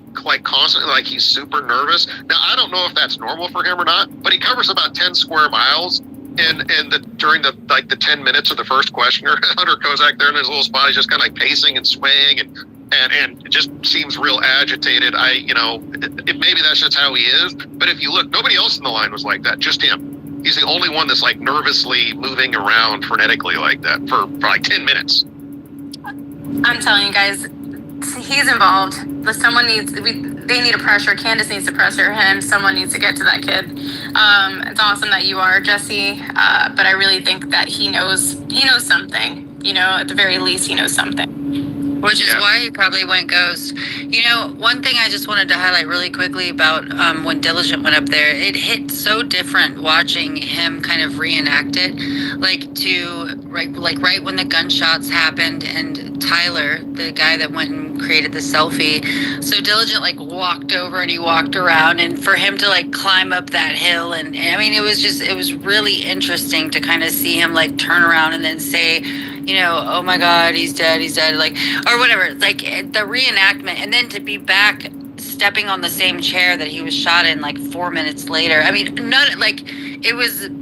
it just hits so different seeing it, you know, I don't know, just the way that he reenacted it with the timing and how long things took, because we had the numbers and all that stuff that we ironed out within the first couple spaces that we had around it. And so in watching him do that, it was it was very unlikely that it would have played out like that. It's almost like, you know, like you said, Jess, there's just, you know, the common reactions in times like that. And that's just something that was just completely awkward, very weird, and something that you wouldn't do. And also, there was something else I was going to say about it. I lost it already, though. But, you know, Maze, maybe it'll come to you. But, if anybody hasn't gone and watched Diligence breakdown and reenactment, you have to, because it really brings to life just how bizarre Terrell Farnsworth's actions were. This wall that he had to scale is about 5 feet high, right? It's not an easy wall to scale. And then there's steep, loose rocks just above it. So it's actually hard to get up. This is who they're talking about, Diligent Dennison. He's out there live on site. He's going to be spending, I think, a month out there. He's been doing lots of work. So you can just go scroll his profile on X. And he has spaces too. I might stream one of those later. But yeah, this is what they're talking about, the reenactment. I'll go ahead and play it while they talk. Get up on, and it's hard to get your footing and climb up on. And so we have to place ourselves in the situation. He bolted. So Charlie gets shot right there in the middle. Blake Neff and Mikey McCoy, in a little triangle, a little triumvirate. The group of them, they bolt. And I don't know, the common excuse these guys are all using is, well, you can't predict how people are going to act in a crisis. Well, I'm kind of yes, but kind of no, because if you look at the video, everybody else around Terrell is crouching in the tunnel and ducking and running behind cars, and he gets up on an elevated position in a potential mass shooting situation. So, to the point of when there's a rifleman and gunshots going over your head, everybody's ducking and running and looking for cover. And what Terrell Farnsworth did was he got up into an elevated position that made him stand out literally from everybody, right? That's kind of weird, fella. That's kind of really weird. The other thing about that elevated position is that he was, in fact, safe from being in the position he was, but how would he know that to get up there? How does he know there's only one gunman? How does he know the directions the shots are going to come from? There have been many mass shootings where there's multiple gunmen, they're coming from everywhere, they're shooting people, and everybody else around him, you can go look, everybody, even underneath his feet, are ducking. Everybody's ducking, and he's filming a selfie. That's one of the most bizarre things I've seen in this whole thing. I have a buddy who is, and the only reason I can bring this up is just to demonstrate that he is extremely smart and capable and not a crazy person. His business does 9 figures every year through Shopify. It's just something that he built on his own. He's extremely smart, and he thinks that he really thinks that there's a possibility that Charlie's alive and that he faked his death. And I was like, bro, that's flat earth. But when you really think about how insane all of these people around Charlie's behavior was, I think there's a 1% chance that that's true. But just think about it, all the security people, they go down, they're smiling together and acting like there's nothing going on while they're taking things off of Charlie. That guy goes up and films a selfie. Erica's behavior super weird, and I'm not saying that he's alive, but it's it's so consistent how bizarre they've all been acting. I think just you're onto something when you say that, because here's the thing. These people's crazy behavior are prompting the crazy conspiracy theories, because people just don't know what else to think, because no one behaves like this. And okay, if Mike McCoy was an exception, fine. We will take one exception out of 1,000, but fine.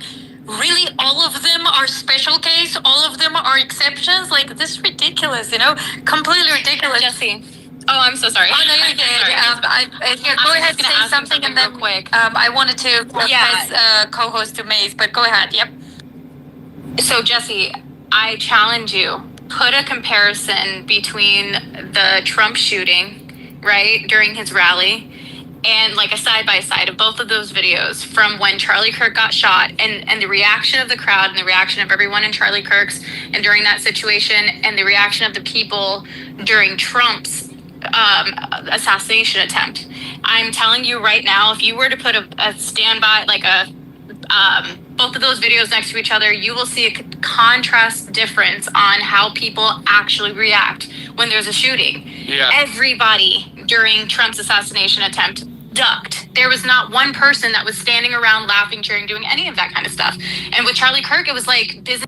I just want to point out the fact that there's an obvious difference there. There were multiple shots in the Trump thing, which would make people react differently. So there is a hole in that. As usual, he got shot, and people were walking around and just behaving completely bizarre. It makes no sense. Yeah, and the other thing too about it is how, I don't think any of us talked about this yet, was how I think someone said that there were 26 different accounts that they had compiled who had posted something specifically saying that something was going to happen to Charlie Kirk September 10th, within the previous 3 weeks.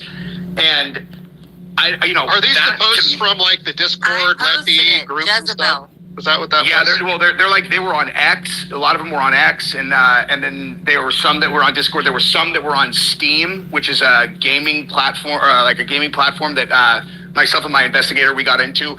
There's a person, Sky Valdez, who was very early on considered a very likely suspect, because they had they had posted a song on their SoundCloud called Charlie Kirk Dead at 31, 3 weeks before he got killed. And on the same day, they posted a picture, a painting on their Instagram that was titled Roof, and it had a prone shooter on a roof with a mountainous background that's identical to the one at UVU. When you put like a picture of where the shot supposedly came from, and it's identical. And that person, so everybody kind of like let go of that lead because Tyler got arrested. But once we my investigator and myself were looking into this stuff, we got into the Steam accounts of Tyler and Lance. And Lance, unless there is a different Sky with the exact same spelling that knows Lance, well, we connected those two, and that had never been done before. And another thing too is Robin Westman, the guy who did the shooting in Minnesota, the 3 weeks before Charlie Kirk. Remember the guy who like shot through the church and he had the long hair and he was also trans or something? That guy in one of the photographs of what he had written on the AR on one of his rifles, it was something that like nothing. It was something like nothing else matters. And my investigator looked, and he's like that, and it was actually the exact title of one of Sky Valdez's songs. So like Sky Valdez, that's not someone who's like widely known. Like it's not like a big music artist. But that person is definitely in one of those left-wing radical armed queers or whatever it was, and connected to both of these two shootings. I covered this. Eric, yes, obviously what it boils down to is a battle between good and evil, but we're just trying to expose the evil in the Charlie Kirk investigation. On my channel a few weeks ago, but yeah, so like among that community, they were so brazen about posting it, or maybe they weren't. Maybe it was a much bigger actor, and they were posting on accounts that they have infiltrated those groups with to make it to bolster putting it on them when they're going to pull off. There it is, narrative. You know what I mean? Narrative establishment. We're establishing the narrative. That's how I see that. That's what that. Yeah. I think that's what that is. Highly that possible. Jezebel account that posted that they put some sort of spell or something that something was going to happen to Charlie, and it was just very bizarre. Like to have this many different, I saw the Instagram one as well, and I believe that there was another Instagram one. Matter of fact, I have them in my phone. I just don't want to like scroll. I saved it and screen recorded it because like there's. It's just, I don't know, for that to like played out just like that, like days before was when the Jezebel account posted it. And then I think the day before was when the one on Instagram posted it. And I'm just like, there's no even, like they didn't, I feel like it wasn't even covered. Like the FBI didn't say anything about it. There was no inquiry about like who they, possibly could be, or just any information on it at all. It was just very strange. But yeah, go ahead. Liz, I wanted to. Hey, people are considering that it's a fake death. We're just not jumping to that conclusion. We're not jumping to any conclusion. We're trying to follow the evidence, and the evidence just shows that whatever the FBI is telling us is complete bullshit. Pass the mic to you if you want to open up the mic for people who have something to say or questions, because I think we're like hour and 30 or 40 minutes in. And I just had one thing, Ryan, like maybe it's a good idea to do some kind of a public vault for this thing where people are allowed to place their own evidence, whatever they find in their own folders, and we kind of go through and make a story with help of all the evidence, like some kind of public vault, and maybe me and Ryan can connect later and figure out how can we do that so it's just easier for everyone, and then we'll go over and look at everything and connect the dots. I'll personally give Ian Carroll this as well so that he has the access to it as well. So Maze, I'm gonna pass the mic to you so you can figure out who wants to maybe ask questions. Sure, thank you. And first, let me just do a quick little reset and welcome everybody to the space. Thank you guys so much for coming. Do me a favor and hit the little purple pill and repost the space. This recording is going to be there even if people can't make it now. So put this on your timeline, and also make sure you're following all of the amazing people up here. I think Naga, you were up here first with your hand up, so I'm going to go to you. And then after that, we'll go to Timmy and then Kaz and then Razzle. Yeah, I have a couple of things, but first I want to know, did you ever post that screenshot, Jesse, or anything about the Sky Valdez person and his post? I did. Yeah, I have man, what's the best way for me to share that? I must have probably had, like, my person must have posted it on this account. Let me look at it. I'll go. You guys keep talking, and I'll look up the title, and then you'll be able to, then I think you can search it, because I did an entire, like, 25-minute video on all the connections between Sky Valdez and Lance and all of them. Okay, and maybe I'm spelling it wrong. I was spelling it with a Z at the end. Maybe it's with an It's S. Sky. It's SKYE, and then Valdez is VALA. It's like Valadez, like VALADEZ. Okay, thank you. You're welcome. And I wanted to point out something about Farnsworth. That we talk a lot about his reaction after when he climbs up onto the thing, onto the knoll, rock knoll. But his reaction during the shot is really abnormal as well. He touches somebody next to him, and then he like remembers, and then he touches his heart. And I have not seen anybody else react like that in all the footage I've seen of like the audience. It's really bizarre. It's almost like he had two reactions, one after another. And then the next thing that I wanted to talk about. Can I stop you there for a second? That's an interesting observation. I'm going to go back and look at that. But since you spoke about Terrell, maybe you know this. When Candace, I can't remember this detail, so maybe you or somebody else knows. Did Terrell call somebody after the shooting and before he got the SD cards, or right around? Did he make any calls? I can't remember when Candace, she got that video, that selfie from him. Did she say that he had made a call to somebody during that whole sequence of events? As far as I know, maybe Lune knows differently, but no. I as far as I know, she just said that she had took said, the video. I'm sorry, Yeah. I don't mean to go nag. She had said that originally, before she got that video with him making the selfie, she had asked him the day that I guess he had showed her the footage that he had on the SD card. She asked him, why were you standing in the corner? Why were you, why were you on your phone standing in the corner? And he had told her that he was calling Erica or something like that, either Erica or TPUSA or someone that was involved in TPUSA, that he was making a call to them. And then, long and behold, he was actually filming himself. If I may just interject this point since we're on the topic then. So we have Terrell Farnsworth, Mikey McCoy, and Blake Neff, 3 close friends of Charlie, 3 high-level leaders in TPUSA, who all bolted instantly before Charlie had even hit the ground. That's number 1. Number 2, between the 3 of them, Terrell Farnsworth calls somebody at TPUSA. Mikey McCoy called Erica, his wife Elizabeth, and his dad Rob. Blake called his mom. So between the 3 of them, they made 5 phone calls, and none of them were to 911. So I might have misunderstood differently. I thought he was lying.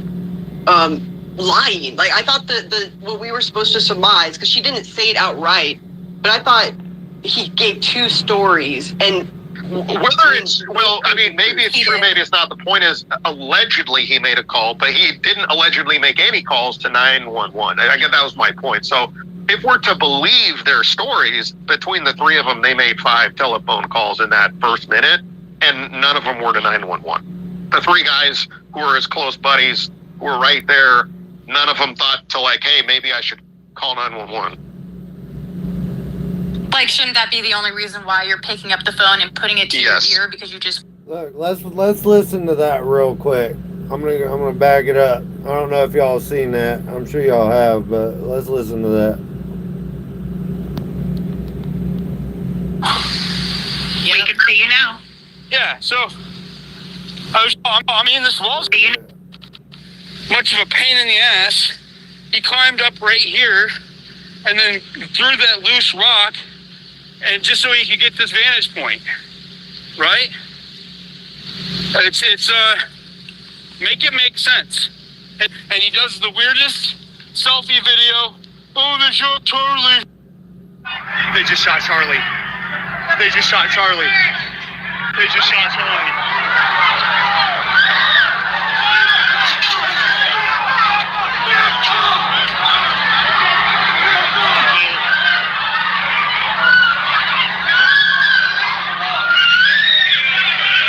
Fake as fuck.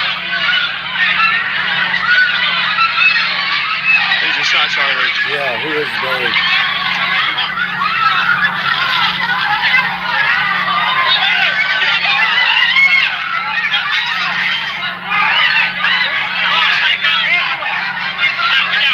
He's dead. God help him.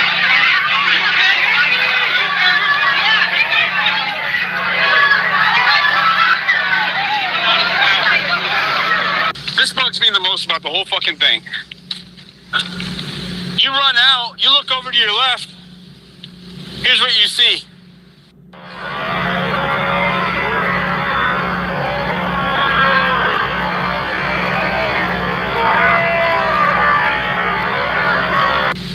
As you're running out. It wasn't easy, he climbs up here. Oh my God, they shot Charlie. Oh my God, they shot Charlie. Oh my God, he's dead. All emotionless, all weird. And then he records the whole thing, the stampede of people panicking, running for their lives. No trace of emotion on his face at all.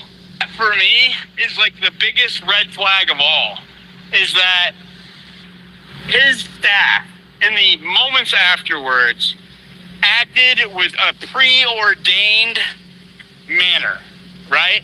Like it was planned. He knew to climb up here. He knew this was a good vantage point, right? He is a camera guy. He came up here, the body hadn't even hit the ground yet. He comes over here, takes the selfie video and records Charlie getting dragged out and says that he's dead before he even knows it. In conservative rhetoric. Yeah, that's some wild ass shit. Just witnessed your great friend And get in fact- assassinated, and yes. no one said, I called Yeah, and in 911. fact, there I was looking. There's an article. There were dozens of calls to 911, none by any TPUSA staff. And in fact, some of the calls were by parents of kids who were at the event, because the kids called their parents cowering, not cowering, but hiding in fear, like they were crouched down, hiding somewhere in fear, and said, Mom, Dad, there's been a shooting, call 911. And the parents called 911. So you had people that weren't even there calling 911, but these TPUSA staff couldn't be bothered to call 911. Yeah. Yeah, that public execution tweet should have been talked about more for real. Because Charlie made sure to tell him to call his wife. Sorry, I said Charlie that. drilled into us that we should call everybody but 911 if anything ever happened to him. Yeah, make sure if I get shot that Definitely. Erica knows within 10 seconds. Don't worry about your own safety or my survival. Just call her immediately. Even if you don't have news on my status. I mean, it's crazy. But so was that all that you had, Naga, before I go to the next hand, hun? Yeah, I had one more thing. So because of the revelations about the date when the event was scheduled at UVU, I started digging into. I'm sorry about the background noise, guys. I'm at work. You're gonna hear work shit going on. The UVU staff and event services and stuff like that. I found out through Google search that they hired an event coordinator 2 weeks before the shooting, and Israel was really interested in monitoring that webpage where it was posted. It was posted across several websites, LinkedIn, So Charlie gets shot Hire, right Ed there. Jobs, stuff like that. And it closed out on August 22nd, I believe. And so I started looking into the people that work there, and obviously it makes a lot of sense. All of their personal identifying information that was available on the site shows up in Israel like a Christmas tree everywhere, including the event scheduling webpage for UVU. So yeah. Interesting. Thank you, Naga. Let's go. I believe it was Kaz that's next, and then Timmy and Razzle. Hey, Maze, I'm sorry. I just wanted to jump in real quick because I don't have too much more time. Sure, that's okay. Is it okay if I just pose a question to the group real quick? Sure, Range, go ahead. So, for some of you may know, I performed a ballistic gelatin dummy test recently. I have 3 more coming in, and my mindset is I have one idea of what I'm going to do with the 3, but I've got a lot of pushback on the video. People want me to perform the official narrative test, which has been done by many others already, but with a 30-06. Now, I'm willing to entertain a front shot, but like most of you who've ever shot a gun, understand 30-06 is so far out of the realm of possibility. It requires you to do mental jiu-jitsu to make that theory work. So if I were to recreate the back right shot, which I've already done, and I intend to do again with at least 1, if not 2 out of the 3 dummies, would it be beneficial, or would y'all like to see the same Tyler Robinson alleged shot, but with a 5.56 or some type of smaller caliber that would maybe realistically, I still think unrealistically, but more realistically have a chance of not exiting?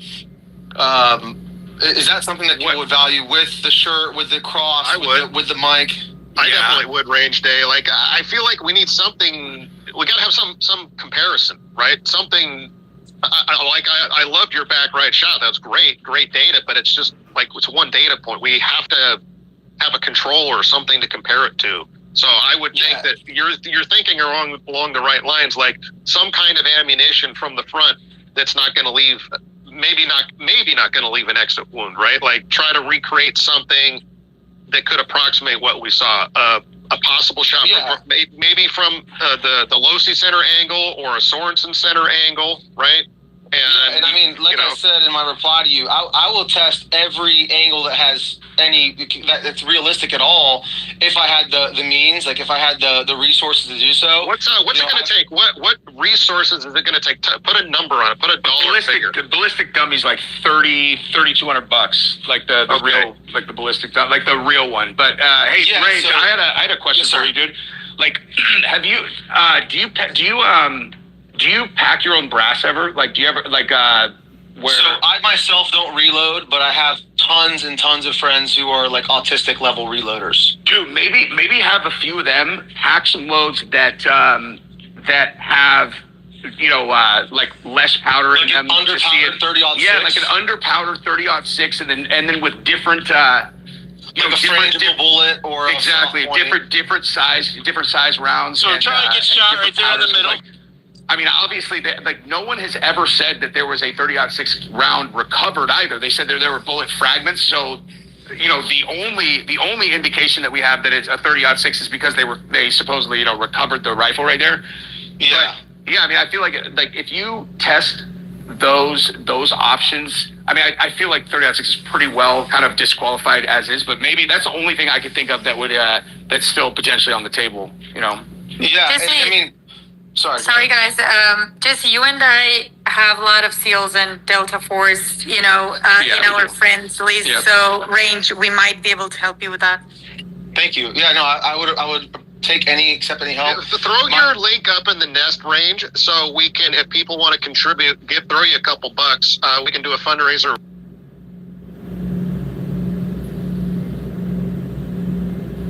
Or GoFundMe, yeah. People on the left and the right are done with the Israel bullshit. People on the left are like pro-Palestine or whatever, and they've been done with Israel for years because of the genocide. Okay, people on the right are tired of the influence that Israel has over our government. We're done with this shit. If you're under freaking 40 years old, you don't give 2 shits about, you either hate Israel or you don't give 2 shits about Israel or Palestine and want them to fight their own battles. That's what's going to unite the left and the right against the elites.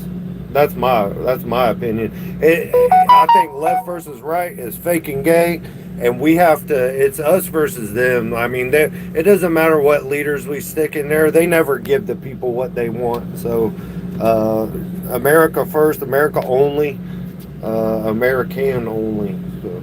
Just right now. 100%. Okay. Hey, Absolutely. Elizabeth, I'm gonna have to jump here in a second. Yeah, before I just wanted to tell everybody that I did a show with Elizabeth and Ian Carroll that just went up on ElizabethLane.tv. Or Elizabeth, is it better for like this on your YouTube on X or on? It's on. We published it on YouTube. It's actually a great cover of everything, guys. Like we went with Jan and did like entire timeline of what happened, how it started. So it's a good watch. You can go ahead and watch it on Elizabeth.tv. And Jesse, well, thank you first and foremost, like thank you for coming, and follow Jesse on X, guys. He's got like daily updates on this, and follow his YouTube as well. He does Charlie Kirk cover like real well, so definitely highly advised. Thank you. Yeah, and then on Thursday at 5 on my YouTube channel, I'm going live with Ian Carroll, Valhalla VFT, Heavy Duty Country, and JD Delay. So 5 o'clock Central on Thursday. Like all of us are going to be live as well. But yeah, thank you guys. Everybody that was listening, feel free to reach out to me through DM or any other way, and I will definitely respond. And it was great chatting with everybody. Thank you, Jess, and everybody. Thanks for coming, Jesse. That's Thank you, interested Ryan. in looking at this YouTube. It is on his profile. That is your YouTube right there, right on your profile. Yes, I would hope so. Let's see. Yeah. Okay. So and make sure you guys hit the notification bell for him as well, so that whenever he pops into these spaces, you get notified. And thank you, Jess. We appreciate you. Yeah, I would love to do it again. This is super fun. I did these a little bit when Clubhouse first came out 100 years ago, but this is really fun. I'm happy to come back anytime. This is great. Thank you guys. You're welcome back anytime, homie. God bless you. All right, man. Yeah, appreciate your coverage, man. Hey, and I just wanted to give a quick update on, I found some information on that Johnny Moore guy that I think you'll find extremely interesting. He's associated with the Gaza Humanitarian Fund from May 27th to October 9th, 2025, amid the famine in Gaza Strip, more than 2,600 Palestinian civilians seeking aid were killed. They began the killings literally the day his humanitarian fund began, and he's being accused of crowding the Palestinians into areas where they were attacked by IDF and other armed gangs that were contractors hired by the Gaza Humanitarian Fund. He had dark pools of anonymous investors and donors, and nobody knows who his money was, but for some reason, Mike Huckabee and the State Department were trying to give him more money as well. I posted a screenshot in the pill of the Wikipedia article on it.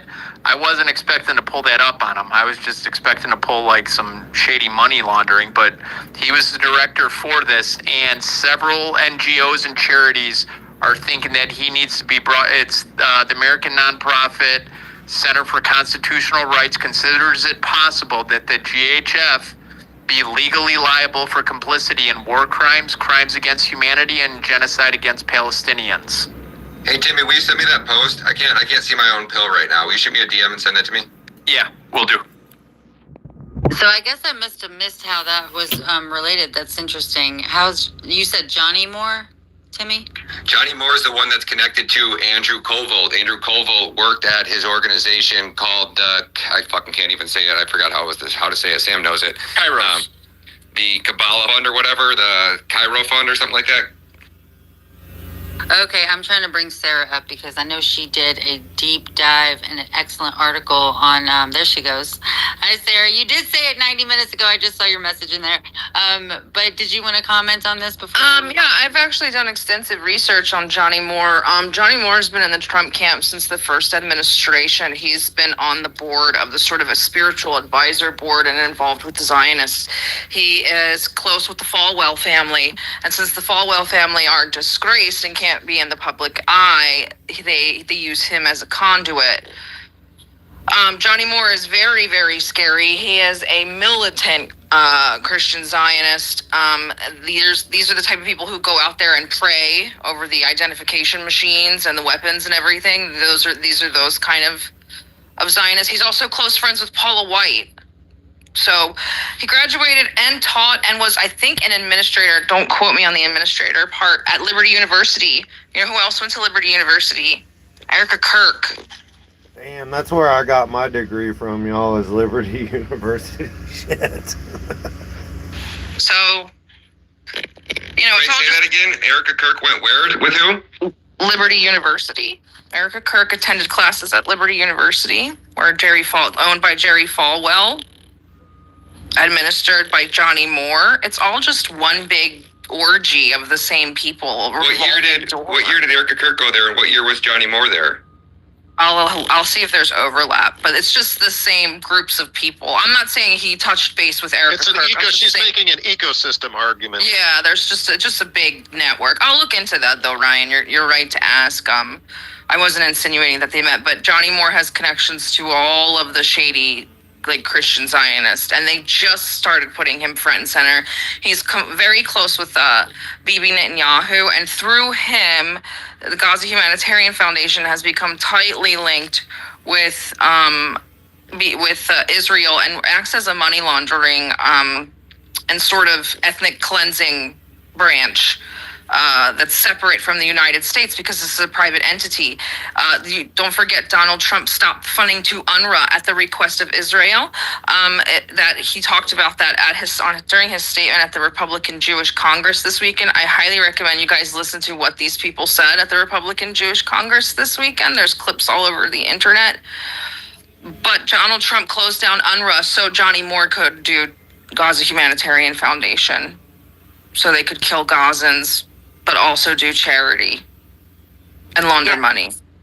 And yeah, so it's basically the privatized version of the aid. And also, in addition to that, they were positioning these, and in order for Palestinians to get food, they would have to cross over zones where they couldn't go back. So they were essentially kind of forcing them to displace themselves. Right. So it was pretty crazy. And by the way, Johnny Moore also spoke at the Republican Jewish Congress. Funny that, right? So Randy Fine, Ted Cruz, Lindsey Graham, Johnny Moore, Mark Levin, and Donald Trump all spoke at the Republican Jewish Congress this weekend. I highly recommend you guys listen to what they said. It's scary. And the Green family of Hobby Lobby and Bernie Marcus of Home Depot have also funded other groups that he's been a part of. They're known relationships to him. Hobby Lobby, say less. Say less. What, you hating on Hobby Lobby? I like Hobby Lobby. No, I was kidding. Well, I love the store, but the people are terrible humans. But yeah. Well, interesting. Thank you for coming up to share that, Sarah. That's and then whatever you do find, when you go back and check those connections, like as to whether or not they met, I am very interested to know. Okay, cool. So Kaz, finally coming to you. Thank you for being patient. What you got? Jump in. Hey, Maze. Yeah, thank you. You know me. I'm patient. In terms of George Zinn, it's just like the George Zinn thing was like the weirdest thing, right? Like, in a way, like when somebody sent you, oh my God, Charlie Kirk just got shot. And then the story went viral. And then all of a sudden there's this guy who's claiming he shot him and he gets all the attention. I'm pretty sure, like, I remember watching the whole thing play out, and like that guy got a lot of attention in the beginning, but it seemed like right away, like this seemed like misdirection. If this was, let's say, an assassination from the CIA, the ruling class, that's your spot right there, the misdirection. And it's just weird because he sent in the fake bomb threat days after the Boston marathon, right? In the Salt Lake City marathon, days after the Boston marathon bombing in 2013, right?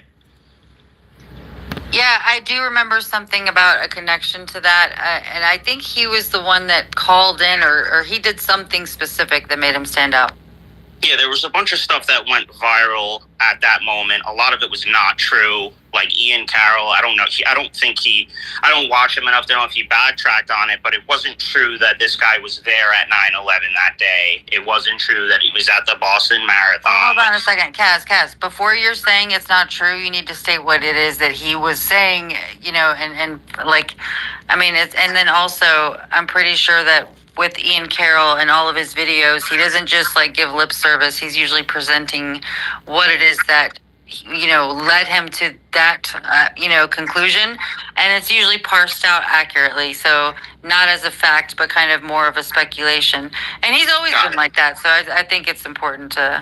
Yeah, Ian always has receipts. He's like the number one person who's always asking for fucking crowds or whatever source information or whatever you call that shit that journalists actually look for.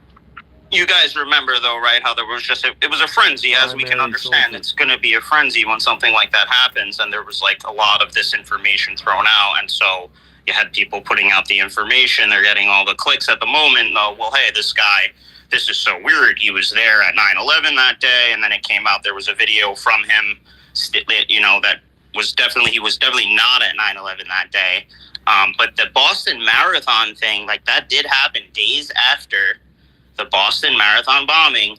This guy sent in a fake bombing threat, and then somehow he's here when Charlie Kirk gets assassinated. But anyways, my personal opinion, I just think if you were, let's say, the ruling class, right? Let's say you're in that smoky room, or you're really part of this like club that wants to really steer humanity. Charlie Kirk is potentially the most dangerous man in the U.S. to the global agenda. And I don't think that's because of Israel. I think that's because of who he's tapping into, the demographics. He's hitting the campuses. He's going viral on social media with the youth and with the above ages. He's huge with the political sphere. He's huge with the right. He's huge with the Christians in the U.S. I mean, this is like, you're not going to be able to get somebody like that. Like, there's no one's going to be able to do it. You know what I mean? So he's a real threat, and he wasn't a divider. He's a divider to the lunatics on the left and to whoever else. So you're one of those. You think it was the radical left or something like that? No, I just said no. Oh. I'm actually I'm painting the picture from, like, if you do think it was the intelligence agencies, why it makes sense. Well, he was destroying the LGBTQ stuff, destroying the trans stuff. He was pro-family. He's writing a book promoting practicing the Sabbath. So, like, whether he ended up, calling out some Jews, whether he was going to turn against Israel fully or not, it's hard to imagine that he was going to just go anti-Jew when he specifically gate-kept Fuentes aside. You know what I mean? So, I don't know. These are just all interesting things to me. And I just wanted to make those points, and thank you for letting me speak. Thanks, Kaz. I don't think it's necessarily that we're saying that he's anti-Jew, but I think for the reputation repair of Israel, like what their mission is right now, what Netanyahu is saying is the eighth front of like battlefield. Charlie Kirk could have made her, he's like the make it or break it type of influence, like the amount of influence that he had, especially over the youth, which is really, really important right now. Because a lot of the youth was obviously they're, especially the ones in college are against, genocide, and they're just, not necessarily feeling Israel. And so with that being said, I think that, it's not necessarily the anti-Jew. It was more of was he beginning to have doubts? What was it that he turned down in terms of, I think it was like they had said for him to cancel Tucker, but, it was specific things that he said that kind of led to that conclusion. But I don't know. But he said in the text message that Candace showed that he had no choice. He was leaving the pro-Israel lobby. I mean, what the fuck? It is interesting to hear your perspective as well. Hey, Maze. Yeah. What were the financial overlaps between TP UK with the John Mappin, the Scientology Mormon connections, and then the TP USA? Did they share bank accounts? Were they two completely unrelated corporations, or did Charlie have say-so over both? Because that's a lot of sway if you have the ability to move money internationally. That is an excellent question, actually. I don't know. Sam, are you following the financials as well, or do you? Well, I mean, like, what does it mean to follow the financials? I'm not digging. I haven't dug into TPUSA's financials. I mean, I'm not even sure what's available to dig into. Like, I don't know. Are there disclosure forms? I don't know. If No, I'm saying relationship between TPUSA and TPUK. Were they both the same entity under an umbrella? Were they two completely separate? No, I don't know the what their same structure was. They're the same entity. There is overlap. Johnny Moore has been at Liberty University as a student or administrator since 2004 or 2001 actually, because he graduated in 2004. So 2001 to 2004, and he was an administrator all the way up until 2017. And he still teaches there. Erica Kirk, while her start dates aren't publicly available, she graduated in 2017. So and that was for her jurist, I think. So that would have been probably a 2-3 year program. So yeah. Will you DM me that information, Sarah? Or if you make a post about, will you make a post about it and then I can let me on write it up so it's like organized. Yeah. Awesome, thank you. Yeah, man. Why do you keep going down there? Get back up here. She's so cute. Yeah, and it's like the anti-Jew thing is I just don't understand this, right? Like, if you think that Jesus Christ, right, is the illegitimate bastard child of Mother Mary, and you think Mother Mary was a fucking whore, right, and they're both boiling in cauldrons of human fucking feces, it's not anti-Jew, I'm just anti-you, right? Like, I'm anti everything that you fucking stand for, period. Like, I'm never going to a fucking line, I'm never going to see what your fucking values are, and I just, like, if I would just shut my fucking mouth about this shit, I would be the #1 documentary filmmaker in America. But I just have fucking morals, I just can't fucking stand it. Jews don't believe that. It's the fucking Talmud teaches it. Which is in every single synagogue across America. Every single value. Here, let's get better people that are more experienced on this. Sam can speak on this better than I can. Ian can speak on this. I can bring truth teller up here. Cass, don't cut off. I'm not. Please don't talk over the host. And Ryan, I think that when we were talking about specifically Charlie Kirk, that clarification is important. But I think, overall, yeah, you guys can have the debate now. But in essence, I think the power of his influence over the reputation of Israel and how people are going to perceive Israel was a key thing. But, not necessarily. No one ever really claimed that he was anti-Jew. And I just want No, I wasn't claiming that he was. I'm claiming myself is. Right. I know. You're saying you're anti-Jew.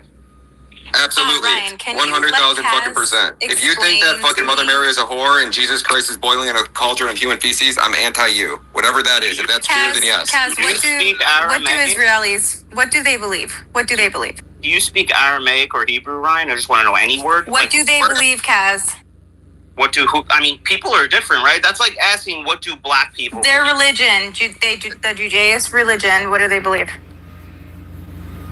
They definitely don't all believe that Jesus is burning in hell. And What do they believe? Yeah, what does the About Talmud teach you? What is their book? What does their version of the Bible teach you? Okay, so here, the Talmud. The reason why I asked you if you spoke a word of Aramaic or Hebrew is because you would need to technically know what's in there and to understand it. But it's hundreds of different rabbis over hundreds of years arguing about different topics. So what people are doing is they're taking one thing in there and they're hyper-focusing, they're magnifying. Oh, they suck bloody fucking baby penis. 42 fucking children have died from contracting herpes after they got orally raped by a fucking rabbi in New York City in the last 20 fucking years. What the fuck are you talking about? Jews hate Jesus and they're anti-Christ. We're not anti-Jew. Jews are anti-Christ, and that's what you need to answer for, Cass. I'm not anti-Christ. Yeah, whatever. You can get out of here with your stupid Hasbar attacking points. Hey, if you want to, Guys, I like every time we Get that like shit the put fuck outta here. everybody together, it's like not a good idea to just say like all Jews do that. Like Dave Smith and many others are. Elizabeth, can you show me one Jew that has ever came out and fucking devoured the Talmud? Just one. I've never met one. And until we do, like, I don't know how you can argue that fact. Yeah, so, no, I'm just like saying that we probably shouldn't say that all Jews are the same. I mean, I come from a different country. Nobody says that all Jews are the same. Nobody says that all Jews are the same. But you see this guy comes in here, he's Jewish, he throws like a little grenade, disrupts the entire space with lies. The Talmud has been their foundational document, the foundation of their culture and belief system for centuries, millennia even, okay? And so they come in here, they always say, well, it's just a bunch of rabbis arguing. Yeah, well, but it's established the Jewish culture and belief system in their synagogues for hundreds and hundreds and hundreds of years.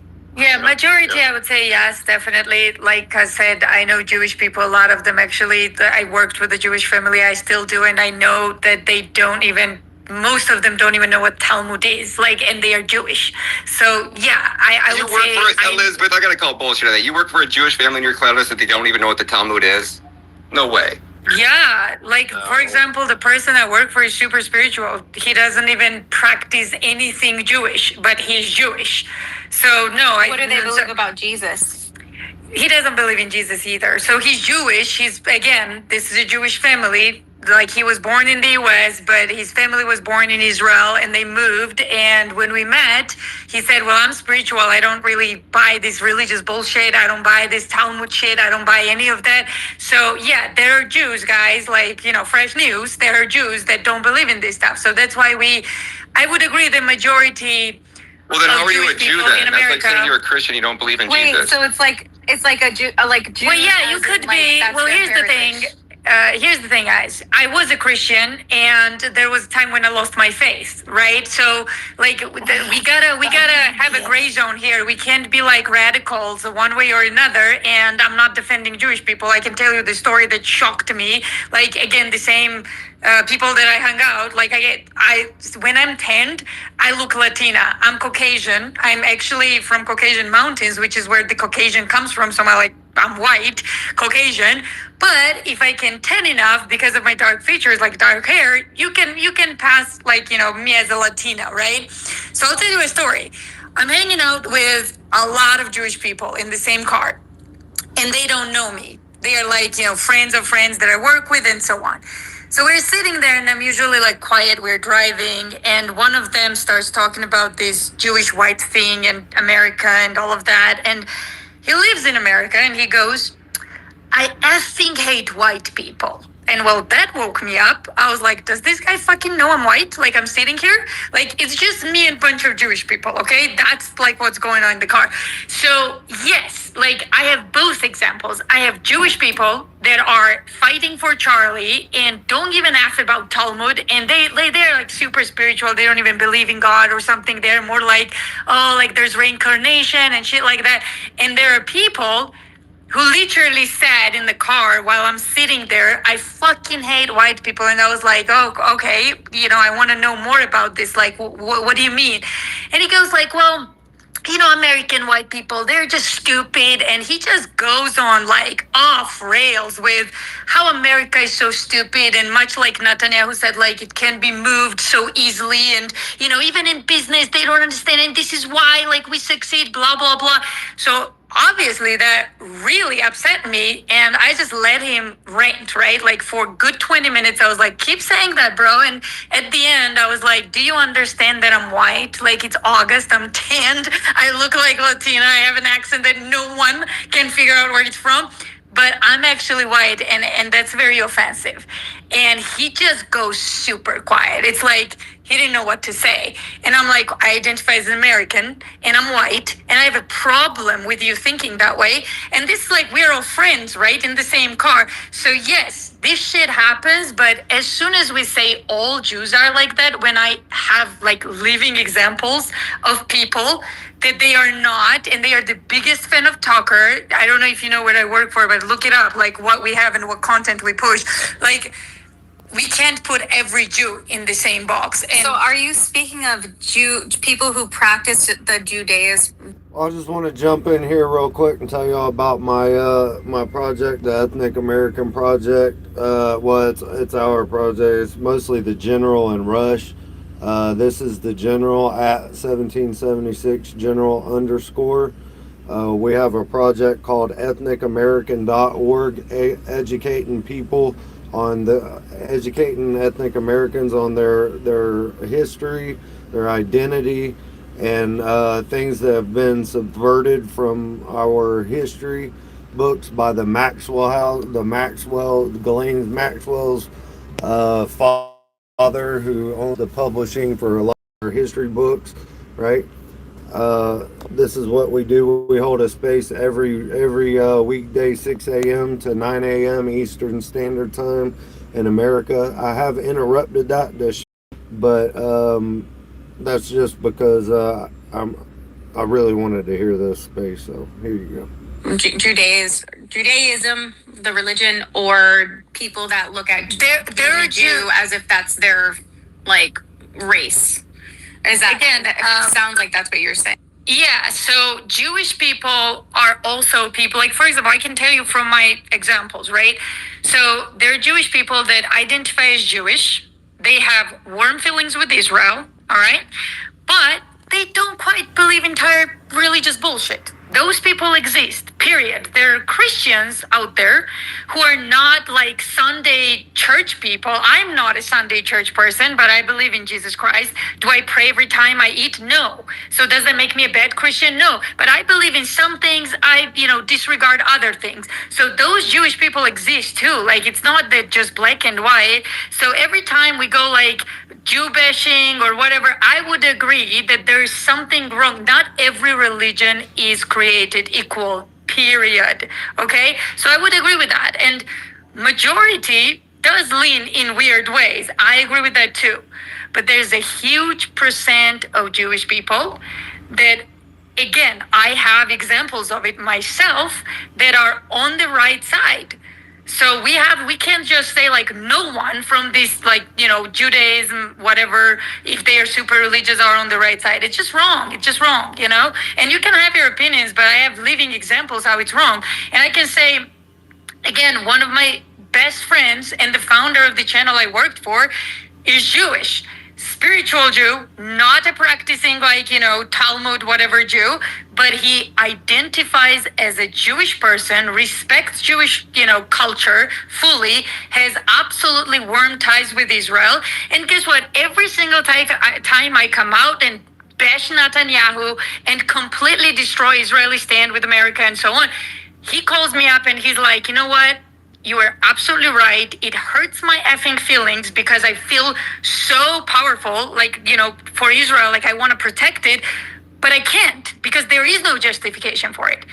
That's a Jewish person, a friend of mine that does. We had this conversation gazillion times over. Like, he loves Israel. He goes there. He stays there. He takes vacations. But again, he can have all the power over me when it gets to his platform and call me up and say, you can't platform Tucker. He was the one who sent me there. He was like, no, let's push it out. So I'm sorry, we cannot just say all Jewish people that believe in Judaism is shit. It's just not true. Sorry. That's a straw man. Nobody says that. That's just a straw man. Okay. Every single problem that we have in America, if you boil it down, like the demonic forces that are destroying America, you can boil it down to every single one. You'll find a rabbi at the very end of it, period. I would agree with that. I don't disagree with that at all. These two statements can be true. So then the problem with our country is the Jews. Like, you have to come to that conclusion. The problem with our countries is people who allow it. Is Lindsey Graham Jewish?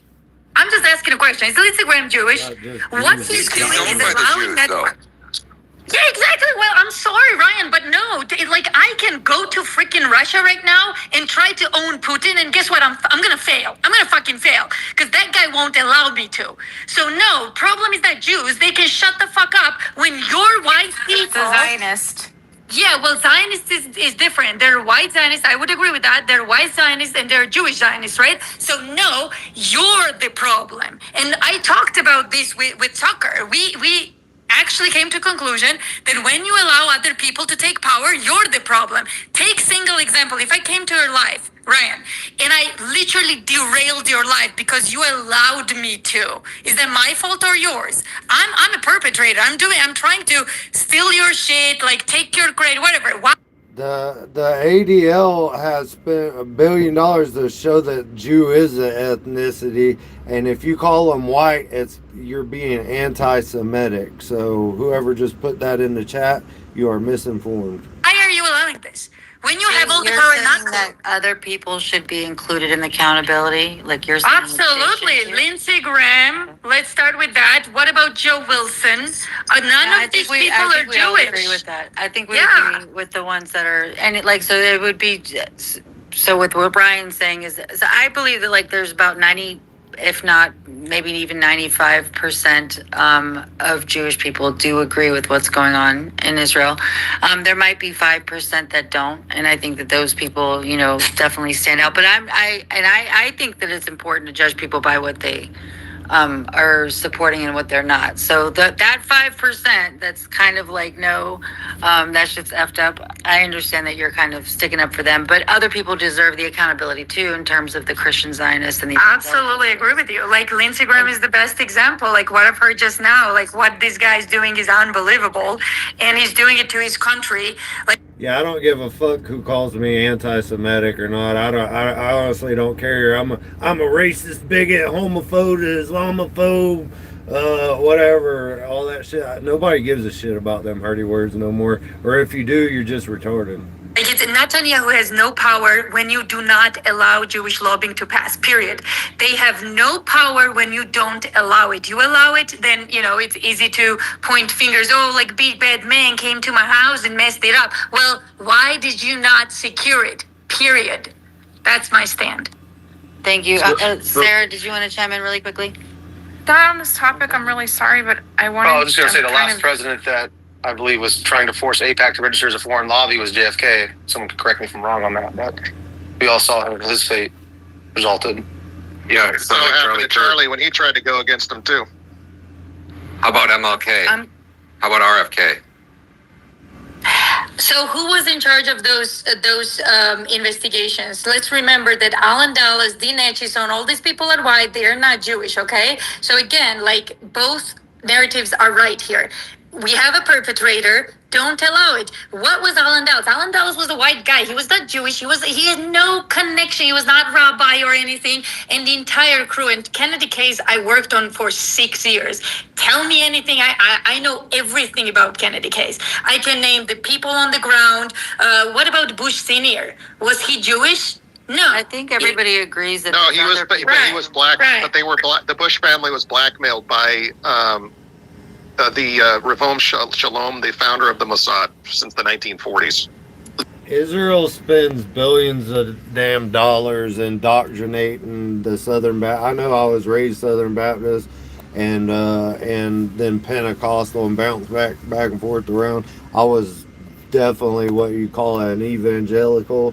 I've woken up since then, so it is possible to wake us up.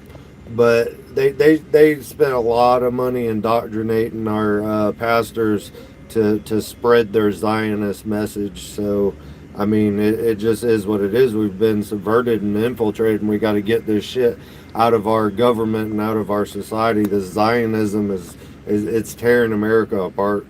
They go back all the way to the They go back all the way to the Revolutionary War. The Bush family's been in power for 200 years, and they were Zionists. They were the ones that actually made Zionism not racism anymore by the UN in 1991, and Bush totally was behind the assassination of the Prime Minister of Israel, where then Netanyahu got put in power.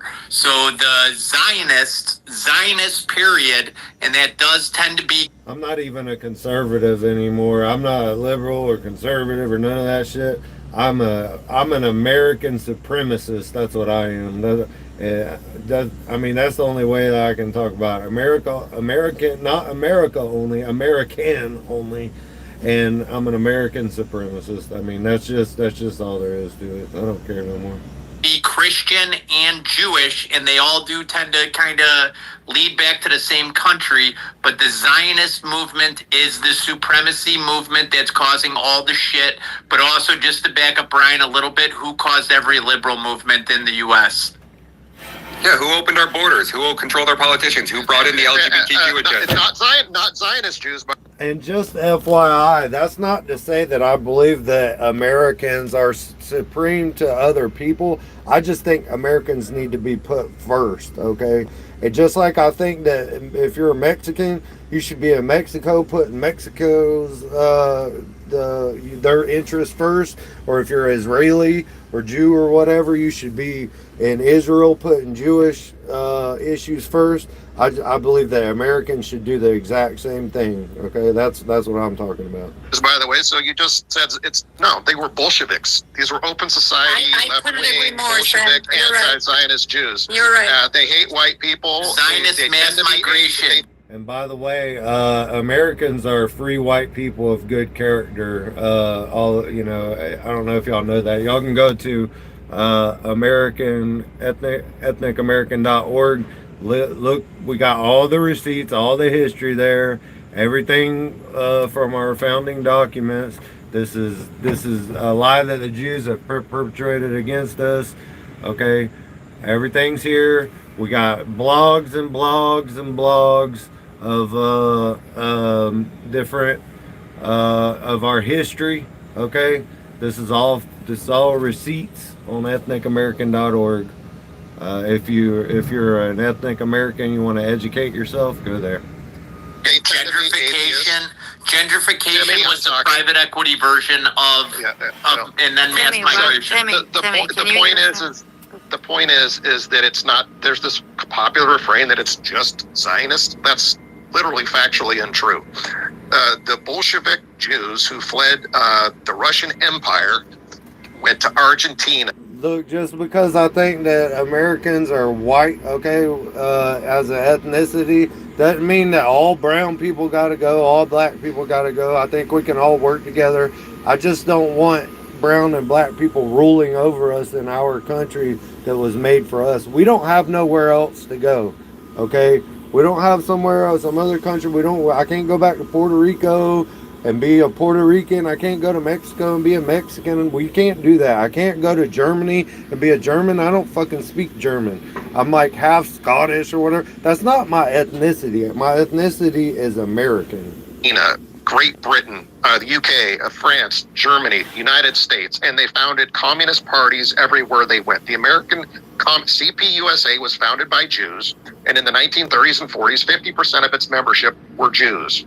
Okay, and they were the ones that were responsible for pushing open borders and getting rid of the quota system and opening up America to the third world and push liberalism. We just had a clip that went viral last week from a Jew. I forget her name, but she admitted that it was Jews, who pushed a lot of the left-wing liberal stuff in the New Deal, and then again under Lyndon Johnson. You even had Charlie Kirk admitting that these left-wing Jewish organizations were responsible for the explosion of these quasi-Marxist policies and radicalization in America.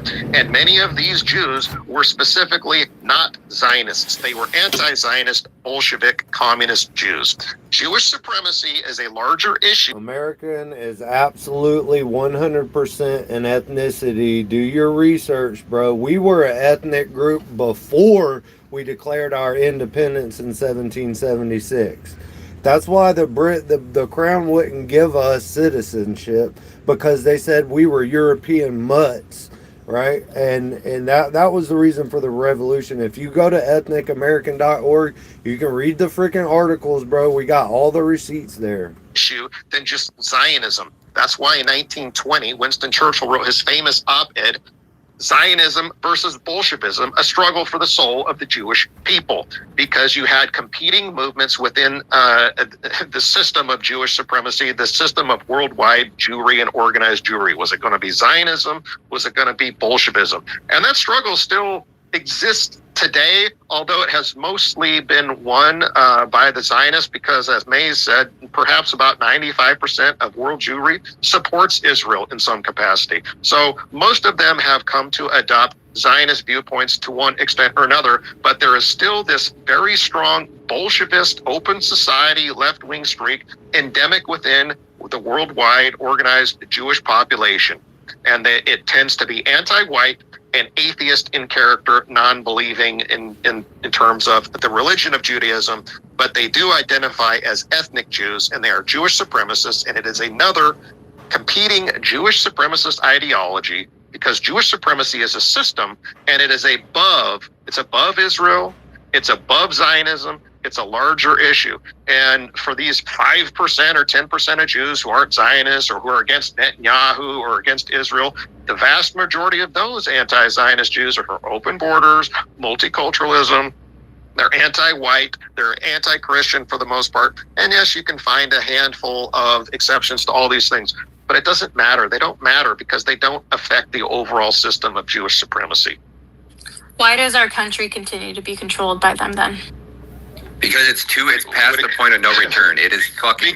They have a variety of mechanisms of control. Look, blackmail, extortion, murder, assassination, usury, Censorship.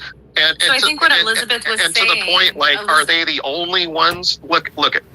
No one said they were the only ones.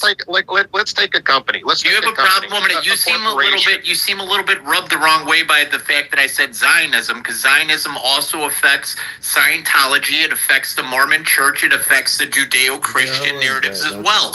They're all tied together up at the tops of these money laundering, human trafficking elites. It's the elites of these institutions. The Catholic Church, my own church, is a part of it and has been a money laundering part of it. There tends to be a connection. I agree with Timmy. Also, when it gets to communism, coming from a former communist country, I know a lot about, communist revolution and all of that. So take Trotsky, for example. Sam, to go way back, Trotsky's real name is not Trotsky, by the way. It's Bronstein.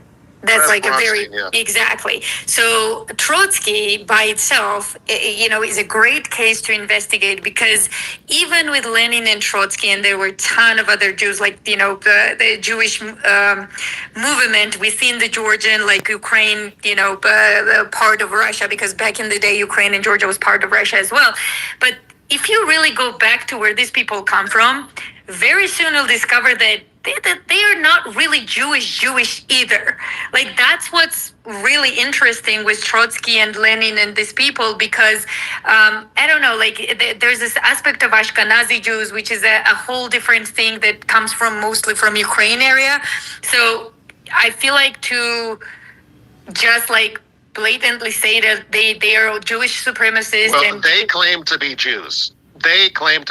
And other Jews accept them as Jews. So you can dance around and say, well, they're not real Jews. They claim to be Jews. Other Jews accept them as Jews. Well, the question I have then, the question I have then, why do you think that they so eagerly try to hide their Jewish, identity when they took on a bunch of different names? They actually bought these names, by the way, with money, because they wanted to assimilate with Eastern Europeans. So there was a time when they actually wanted to hide their Jewish identity, didn't claim anything. In fact, they tried to assimilate with Russians, Georgians, and we still have in Georgia a ton of Jewish people. They infiltrate and insinuate themselves. I agree with that. Society. I agree with that, but yes, that's what they're doing. I agree with that, but I'm saying zoom out for a second and think. So at that point, they didn't want to be Jews. Then all of a sudden, they became Jews. Maybe we are dealing with more deeper issue than just Judaism here in Jewish people. Maybe we're dealing with what Kennedy warned us about, which is more of an elite societies. Because again, we have Prescott Bush, we have Bush, we have Dean Acheson, we have Davidson, who literally took over the Morgan Empire. None of these people were Jewish. So then how do you explain these people aiding in creation of Israel? Well, as I said, Alan Dulles and the Bush family were being blackmailed by the Mossad. So you can say, well, they're not Jewish, but they were being blackmailed. I don't see that case at all. I mean, maybe just not up on current events, but that's true. They were being blackmailed. You can go look at it. You can go search my timeline and find the receipts for it. But listen, this is the thing I was trying to explain. You look at a corporation, a company, and quite often the owner does not own 100% of the stock.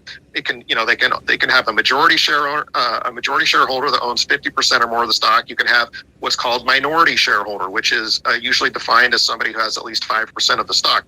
Then you have something called controlling stock. You don't have to own the entire company to be in control of the company.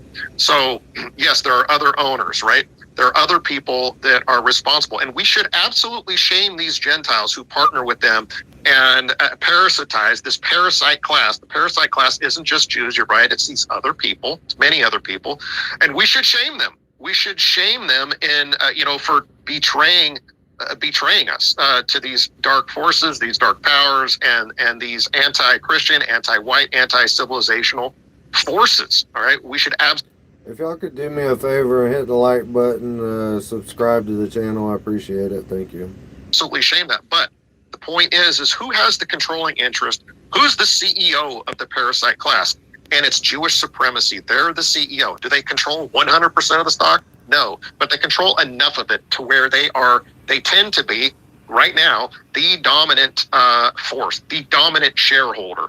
Not the 100% shareholder, but clearly the dominant shareholder. Respectfully, I'm going to say the Mormon that. Church also has a huge influence, and so does Scientology and a few other nonprofit organizations. So we got to not just go on that. We do have to go after the Jewish elite. I just said there are we have to go after the other religious elites in the parasite class. Absolutely. And like, for instance, like the LDS Church, I'm LDS.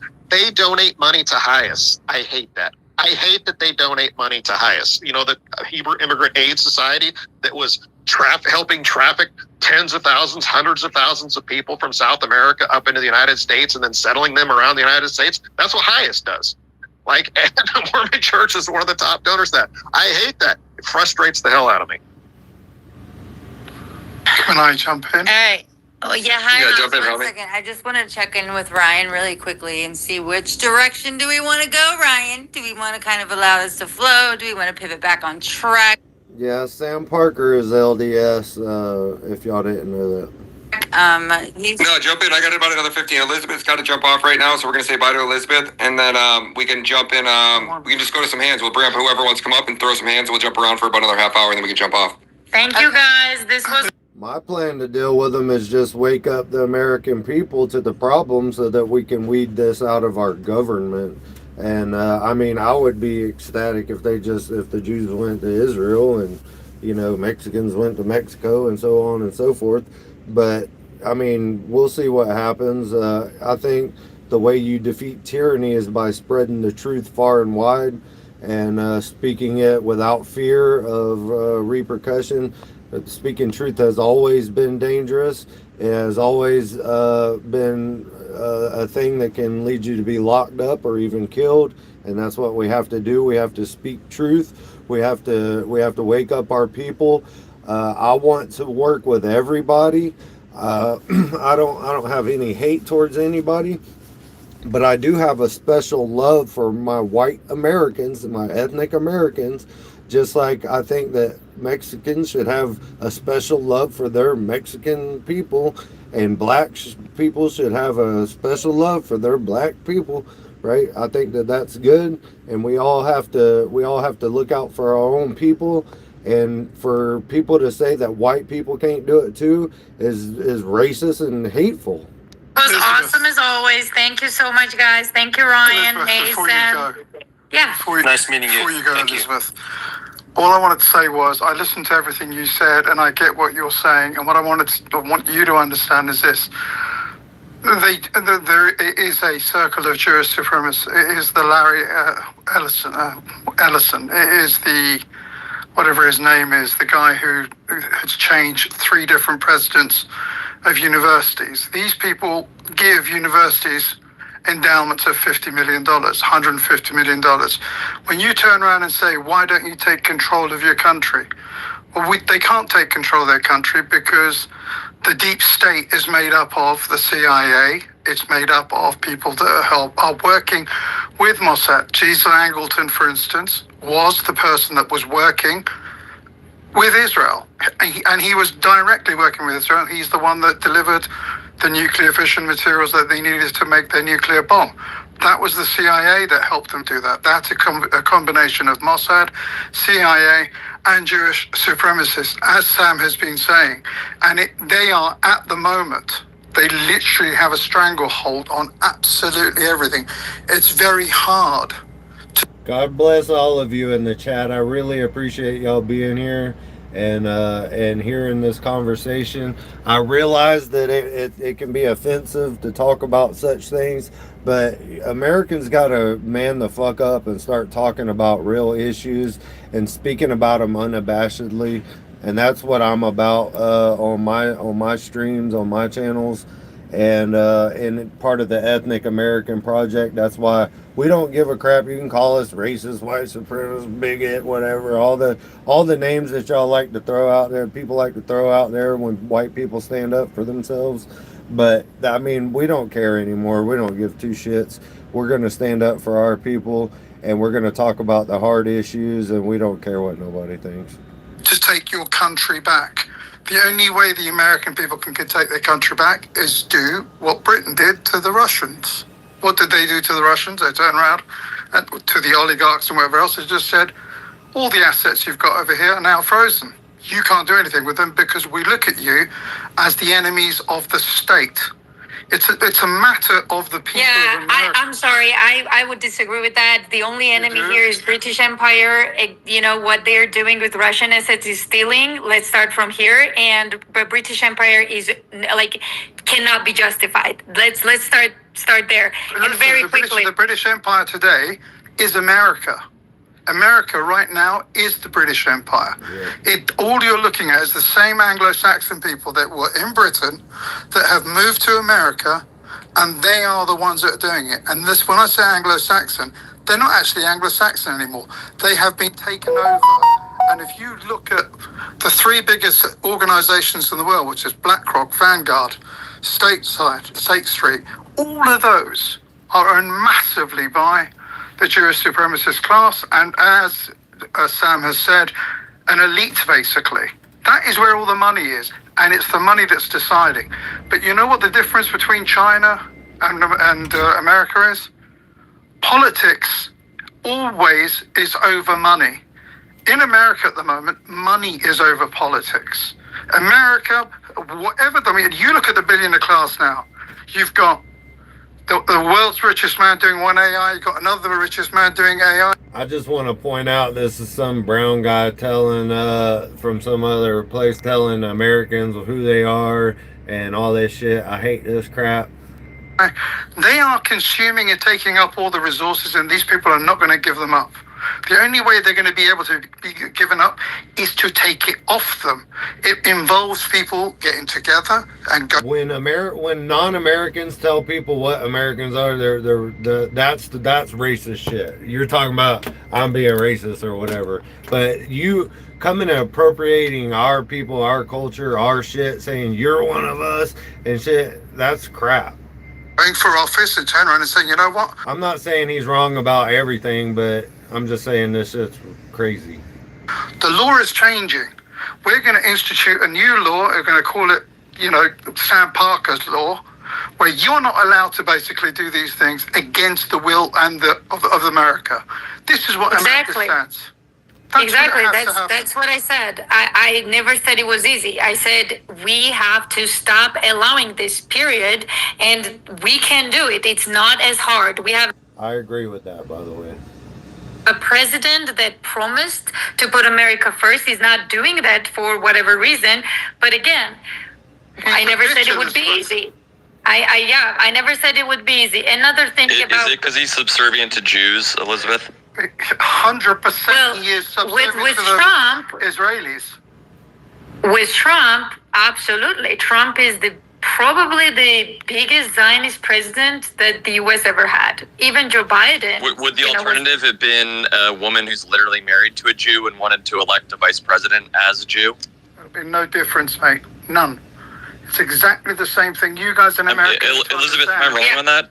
In America, you need to understand, whether you pick a Democrat or a Republican, you're picking a Zionist. You're still picking a supremacist that does nothing other than take orders from Tel Aviv. If it had been her, Donald Trump has done I agree with that 100%. Exactly what Benjamin Netanyahu wants it to do. If it had been her, she'd have done it quicker. That's all. And if you look at who is around Donald Trump, who are the main people around him, every single one of them is a gatekeeper that has been put in place. Do you think J.D. Vance is not an Israeli? Do you think anyone that's coming up is not an Israeli? They're all sucking sorry to say it, but the D of Benjamin Netanyahu, and they're all going to that Wailing Wall and nodding their heads and going, yeah, Israel, chai, whatever bollocks. America needs to get its soul back. And the only way you're going to get your soul back is if you overthrow the tyranny that you have on top of your heart and your souls today. Preach, Anthony. Also, just, I know I'm saying the Zionist stuff too, but there's Jewish blood in the British crown now. It's been married, it's been bred in through blood rights and other things over the centuries. Even worse than America, I would say. My prime minister will not do a fucking thing, not this one and not the one before him. But how is it possible that we in Britain are sitting here with 75% to 77% of the population of Britain saying, how are you bringing us into this genocide? And we're not able to do anything. Why? We had a conservative government. They murdered people left, right, and centre. We had an election on the 4th of July of 2024. And guess what? We got a Labour Party, and we thought this was going to be different because they said they're going to be different. They made it 10 times worse than the Conservatives. Why? Because they're all bitches of Israel. They have... Oh no, somebody's in the chat calling us anti-Semitic. Oh no, we better shut up. Command in this place. They have command and control over Germany. They have command and control over France. All of Europe is fucking captured by these people. Don't think for one moment any Western capital is not under the control of Zionists. Because if it was, we would not be sitting here seeing upwards of 2 years of fucking slaughter in Gaza. You know who's the most anti-Semitic people on the planet? The Jews, because they're genociding Palestinians right now who are Semitic people. Okay, Palestinians are Semitic and they're genociding them. So the Jews are the most anti-Semitic people on the planet right now. Guys, again, I have to get off, but just remember that Mossad was founded in 1949 and Alan Dulles was CIA director in 1953. So I really doubt that Mossad had any power to threaten anybody in the CIA. The reason Mossad is this powerful, and this is coming from somebody who has close ties to people who are paramilitary that worked with CIA and NSA. And I can tell you that the reason Mossad is that powerful is because we put bunch of resources in them, period, including money. And I don't have to tell you how much money we sent to Israel, okay? So again, can both problems exist at the same time? Yes. The question is now, what are we going to do about it to stop being Israeli doormat, period? And that question, in my head, that answer lies into our own politicians and the people who are supposed to serve America first, period. But Elizabeth, you recognize that Stu Peters, who I know is a controversial figure, but he had one of his reporters literally walk through the Capitol and just say to politician after politician after politician, do you prioritize Israel or America? And they either said Israel or they just ignored the question and continued walking. Over 30 of them. I mean, can you recognize the degree that this isn't one of those things where Israel is... Hey, I just want to shout out to the people over here at AZAPAC real quick. It's an anti-Zionist pack. It is not, it is bipartisan. It is anti-Zionism. I just joined the community. If you look up on X, AZAPAC, they're trying to organize and I don't know how to do all that legal framework and all that shit that they're doing. But they're trying to get root Zionism out of our government. So shout out to them if y'all want to, support another project. Was like a military outpost of the United States. America is a indentured servant, if not a slave, to a teeny tiny nation that literally hates not only the white Western world, but hates Christianity and feels entitled to literally genocide anybody that stands in the way of their global domination. And it's that black and white at this point. Anybody that wants to look at the equation and think otherwise is just fooling themselves. Do you not think that has anything to do with the blackmail that they have on these people? Yeah, but who was running the blackmail ring? Was it literally Jewish Epstein and Jewish Maxwell in cahoots with the Mossad? Why are we easily blackmailed? Why is anybody easily blackmailed? And those that aren't willing to be blackmailed, like, I don't know, maybe Charlie Kirk seemed to get a bullet a la JFK and RFK and a whole slew of others. Again, the question lies, what can you do about it? And there are countries that are not easily blackmailed, and I can name one of them, like Russia, for example. What are you going to say about that? Well, Russia made the choice not to allow anyone to control their country but a Russian. Period. And they seem to be very successful. So it's not that this is, oh my gosh, like we're so poor, we cannot do anything. Oh, let's just, bitch about this. No. Like, you mentioned politicians. Great. Who elected those politicians? Who gave them power? When people like myself advocate for banning Jews from political office, then I'm the bad guy. The options were Kamala Harris, who I know she ain't talking shit about the Russians. Have she ever heard of the Bolsheviks? I mean, get the fuck out of here, bro. served under Joe Biden, who literally had as his Secretary of State, Tony Blinken, whose stepfather, Samuel Pizarro, is lifetime best friends with Robert Maxwell, so much so that it's on their Wikipedia pages. This isn't a left or a right issue. It is the fact that the only candidates presented are those that are completely captured by this machine. It's very clear cut. There is no option at this point. Again, you know what that says? An uneducated society. That's what it says, period. Uneducated society who allowed that. So when I asked Tucker, let me finish. Because the academic institutions and the media and every piece of technology is completely captured, so therefore... Yeah, but again, who allowed that? It just nobody allowed it. Blackmail, bribery, and literal assassinations is how we got here. This isn't you people are lazy. It is that the boomers grew up in a completely corrupted society. I'm sorry, but I come from a very tiny country that everyone tried to control, and Georgia is still independent today. So I'm sorry, I'm not buying that bullshit. Okay, it's not our fault. What about what I just said? Feel bad, man. No. Stop for a second. Accountability is the first thing. It is my fault as an American, as much as it is yours and everyone else's. When I offered Tucker Carlson to run, I said, Tucker, the only person that can. They're just arguing over this shit. I get it. These are open forum conversations. I kind of agree with Elizabeth a little bit that, we as Americans, we have been politically lazy. I just woke up to all this crap about a year ago and started getting involved in it. And so, I take responsibility up until this point. I've allowed it to happen because I was fat and happy and it wasn't affecting my life. But now that I can barely afford to freaking put food on the table and shit, I started waking up to this shit, and that's just kind of how it works. You get fat and happy and lazy in society, and you let your government go to shit. I don't know. I think both things that they're saying are true, honestly. What Ian's saying is true, and what Elizabeth is saying is true. I appreciate it, Anthony. You have a good day at work, buddy. Rectify the situation is you. Please run. You have adult kids. Everyone, chose their path in life. No one really needs you as a dad anymore. You know what I mean? Like, not as like a father figure should always be there. But I said, you can at this point run. And he said, no. Not because Tucker is, a coward no, because it's an extra headache and it's going to be very tough and it's going to be hard. And he said, no, I'm sorry, but I can't run. I was not born in this country. So that's my point. You have a problem with your politicians. They just killed Charlie Kirk. Hang on, Elizabeth, is your suggestion that all Americans are somehow lazy because Tucker Carlson chose to not run? No, I never said all Americans. But if you think that America is an educated country right now, you're very mistaken. And then look at this. Elizabeth, who controls the educational system? No, you stop.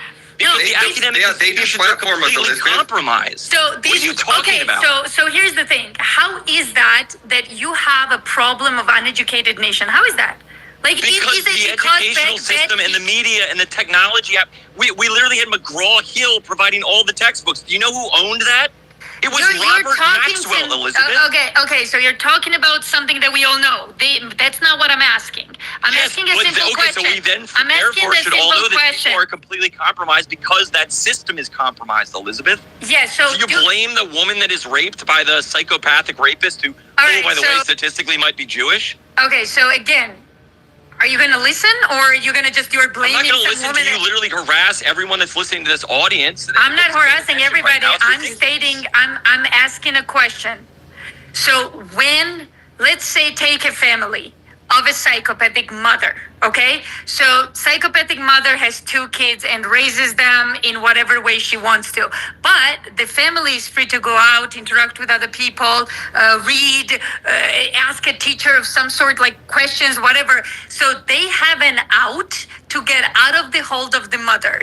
Nobody lives in North Korea in America, okay? So the question is, why do we still have these uneducated... Elizabeth, where would those kids turn to get alternative ideas? Anywhere else. As of 5 years? Anywhere else. Like, for example... No, not anywhere else, because everything else is compromised, Elizabeth.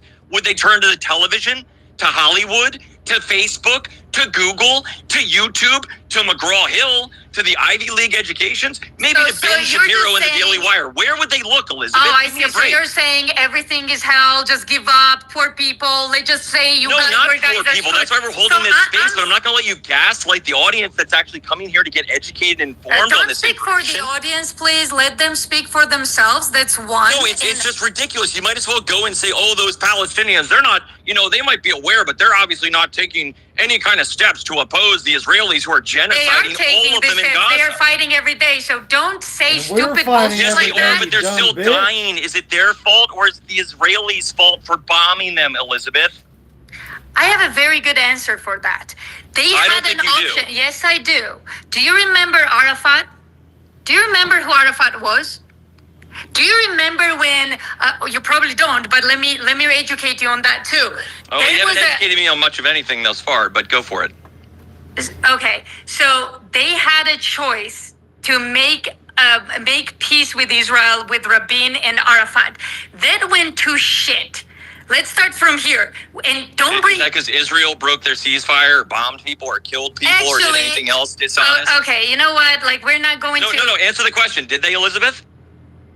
What, I don't know what the fuck the question is. Like, either ask a legit question or it is a legitimate question. I'm asking, what did Israel do, Elizabeth? Why don't you tell us? Inform everybody.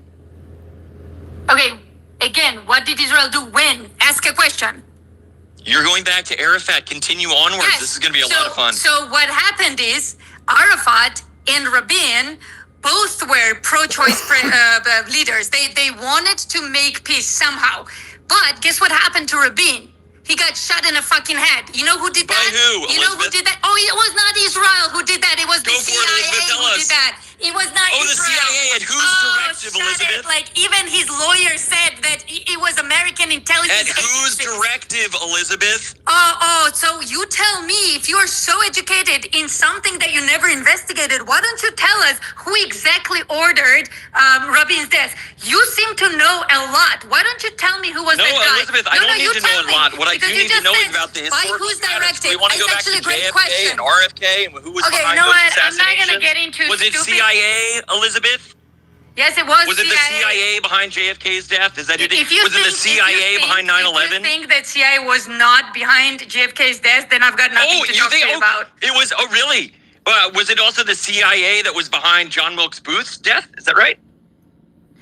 Okay, so again, you can debate like a normal person. All throughout history, Elizabeth. Okay, you know what? This is getting boring. I just told you. No. You're saying Would you like to go to Jack Ruby? Okay. Shall we go there, Elizabeth? Shall we fast forward? Do you want to talk by yourself? Do you want to talk by yourself? No, should we go from Lincoln all the way up to JFK? Would you like to go? Who is it? Who was at the death of Jack Ruby? Who was it that pulled the trigger? Why did he do that? Why did he kill So again, JFK's assassin? Tell me. You're claiming that CIA had nothing to do with JFK's death. What was Jack Ruby's ethnicity, Elizabeth? Like, if you're saying that JFK was not killed by the CIA, you're crazy. Period. I'm not debating. Did Jack Rubenstein, a Jew, say that he killed I'm done with you, bro. You literally said CIA had nothing to do with JFK's death. No, yes. Mossad. Did Jack Ruby kill Lee Harvey Oswald for the CIA, Elizabeth? Stop. Pause. You guys. No, Elizabeth, pause. Did Jack Rubenstein tell his lawyer that he killed Lee Harvey Oswald on behalf of the CIA or on behalf of Jews? Elizabeth, answer the question. I answered the question. I'm not debating with No, you didn't answer the question. Who did Jack Ruby tell his lawyer he killed Lee Harvey Oswald? I wrote an entire book about JFK. Go read it. So answer the question. I wrote an entire book. I worked with the probably who was Jack Ruby's lawyer, Elizabeth? Okay, I'm done. No, answer the question, Elizabeth. Real quick. Elizabeth, real quick before you. No. Elizabeth, answer the question. Who was Jack Ruby's lawyer? Can you answer the question? You wrote the book, right? Who was his lawyer? Elizabeth, get off of mute and answer the question. I'm not talking to a psycho. No. Person. Since you're the expert, Elizabeth, someone who was Jack Ruby's lawyer? Read my book. I'm not going to read your book because you're apparently clueless. Yes, this conversation was 9 hours ago. That is true. Who was his lawyer? Elizabeth, you're the expert, right? She gone. Who was Jack Ruby's lawyer? Elizabeth, answer the question. Yeah, she gone. She gone, homie. She dipped out. Wow, what a shock. So for everybody who wants to go and look the information up, you'll actually find that in his book, My Life as a Radical Lawyer, I believe it was entitled, that Jack Ruby's lawyer said that on multiple occasions that he, Ruby, aka Jacob Rubenstein, a Jew, killed Lee Harvey Oswald for the Jews. I did it for the Jews. That was the direct quote. Now that woman can come in here, she can gaslight all of you, she can pretend like, oh, the onus is on the Western man to stand up to this oppressive regime that owns everything and that wants to put in place laws criminalizing the very act of making not even accusations, but accurate, truthful statements.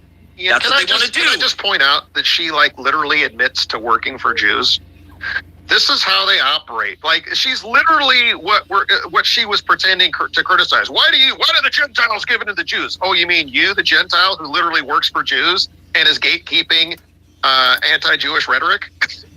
That's literally what you're doing and criticizing us for not doing something about it. I just don't crazy. understand why you didn't give her stuff to read, because you're normally very calm, Ian, and that's what I love about you. Because I'm not going to let somebody gaslight 1,000 people in here and pretend that it's their fault for not opposing a system that's totalitarian beyond description. It's infuriating. Okay. You do not allow people to simply. And listen, that's the whole thing. And Maze, especially coming from a woman in an era of this whole. Because Mikey McCoy looks guilty as hell. Whole Me Too thing or the post Me Too world, whatever. Victim shaming. I'm sorry. You do not get to come in to Oz and say to the little munchkins that live under the heel of the Wicked Witch of the West that it's their fault for not opposing the monkey flying things or whatever it is in that damn movie. It's ridiculous. You have to simply say no to people like this. And the reason she ran away is because she doesn't know the information. And she's going to sit there and claim her expertise because she wrote a book. Well, she might want to rewrite it because apparently she left out a couple of chapters and it's probably about the involvement of the Jews. So I'm not going to spend my time trying to educate or to pander to or anything along those lines. She could be an investigative or journalist or whatever she wants to talk about. And for what it's worth, the reason I put in John Wilkes Booth is because people might want to go back to that one as well. Because it wasn't just Abraham Lincoln that was assassinated, and it wasn't just him that was targeted. It was essentially a coup. And do you know who apparently John Wilkes Booth was part of or what group his ethnicity was tied to? It was Jews. That was written about by his sister in his journal about their father who frequently went to the synagogue. So this is a thing that goes back way past the CIA, which is the reason that I brought that up. But it's just a joke. And I'm sorry, but you can't let people just... I feel you, but can I make my point real quick? I think that there's a lot. So I'm not saying that you shouldn't have, you could handle it, whatever, but I think there's a lot of people in here that be learning from these. Typically when I know I can't change somebody else's mind, I know that I'm speaking to 1,000 people. And so in essence, I do think that a lot of the things that you're talking about, people really, I hear that shit all the time about the CIA, right? It's the CIA. No, the fuck it's not. And I do think it's important to at least be able to kind of offer that up. I don't know, but anyway. Well, I have a question. Huh? I have a question. Oh, hold on a second. That's what I was trying to ask before. Okay, what did you say, Haas? I'm sorry. And then I'll go to your question, Lene. I said play your gong. You play my gong still or not? I don't think they want violence right now, right? It's like, let them cook. I'm like, fine. Play your gong. It will bring peace to the valley. But I'll play the gong after. Let Lune ask her question. I think it's to Ian. Yeah, it's just a quick question. It was just following what Elizabeth was saying. It's a genuine question, and the question I've asked a few times in spaces, and something support. I guess she had said something about how we can basically stand up and try to make a difference, try to be the change in our politicians and our politics. Do you believe that the control from Israel is so strong that that's not possible? As long as we have debt and people have debt, That was a debt question is for owned by these people. You are a slave to debt. Until you get rid of the banking system, you'll never be rid of them. If you want to create modern slavery, just make people indebted to you, and then they have to work for you. That's what happens. So this woman, who probably has a mortgage, is also indebted while she preaches to everyone that you should do blah, blah, blah, while she participates in the game that they set up. Yeah, no, we're just takes sick their of this. We're paycheck, just Joa. She literally takes their paycheck. She admitted it. I work for Jews. That's what she said. Well, I'm just if Ian can answer that, I'm wondering if his belief system is that we're not capable of getting under the out of the Jewish control. No, you can listen. There's a short, a mid, and a long term answer to this. Let's say the immediate is first and foremost. I put up into the nest the video for anybody. Can I just ask one question? I've been waiting like an hour. Can I just before I write this post, but you asked me to write, could you just tell me what context Johnny Moore's name was mentioned in this space? Oh, so Johnny Moore's. I made a video on it. It's probably like 7 videos down on my timeline. Johnny Moore went over to Egypt to host a meeting with a bunch of evangelical Christians and meet with the president or the prime minister, whatever you call him, of Egypt. So that's how Johnny Moore runs an organization where Andrew Kovolt was vice president from 2015 to 2019. So that was the connection to the Turning Point team. So whatever else additional things that you have too, we now have Andrew Kovolt directly connected to Johnny Moore. So however you want to write that from there. There's a great deal of overlap, so I'll write it out. Sorry about that, Ian. All right, I'll drop now. No, you're good. And look, there's a short, a mid, and long term solution to this. And in the challenge is that the degree of willingness of the current system that is to relinquish some kind of control and power back to, let's say, the people is going to determine how that path is ultimately. Oh, cut that. Is that me or is that the whole space?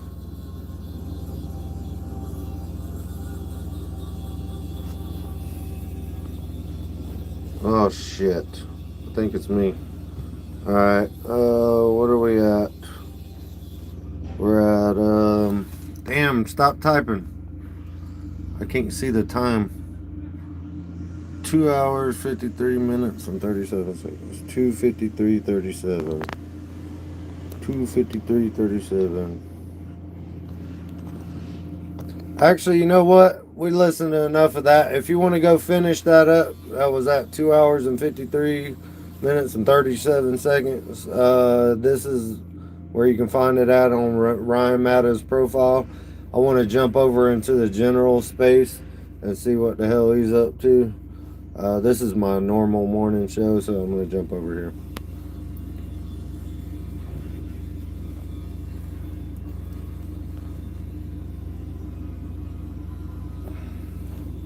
Well, if it'll let me jump in. This inevitable action that will come from our folk if they don't listen, if they don't heed what we're telling them. It's like that old meme, and it's a stupid...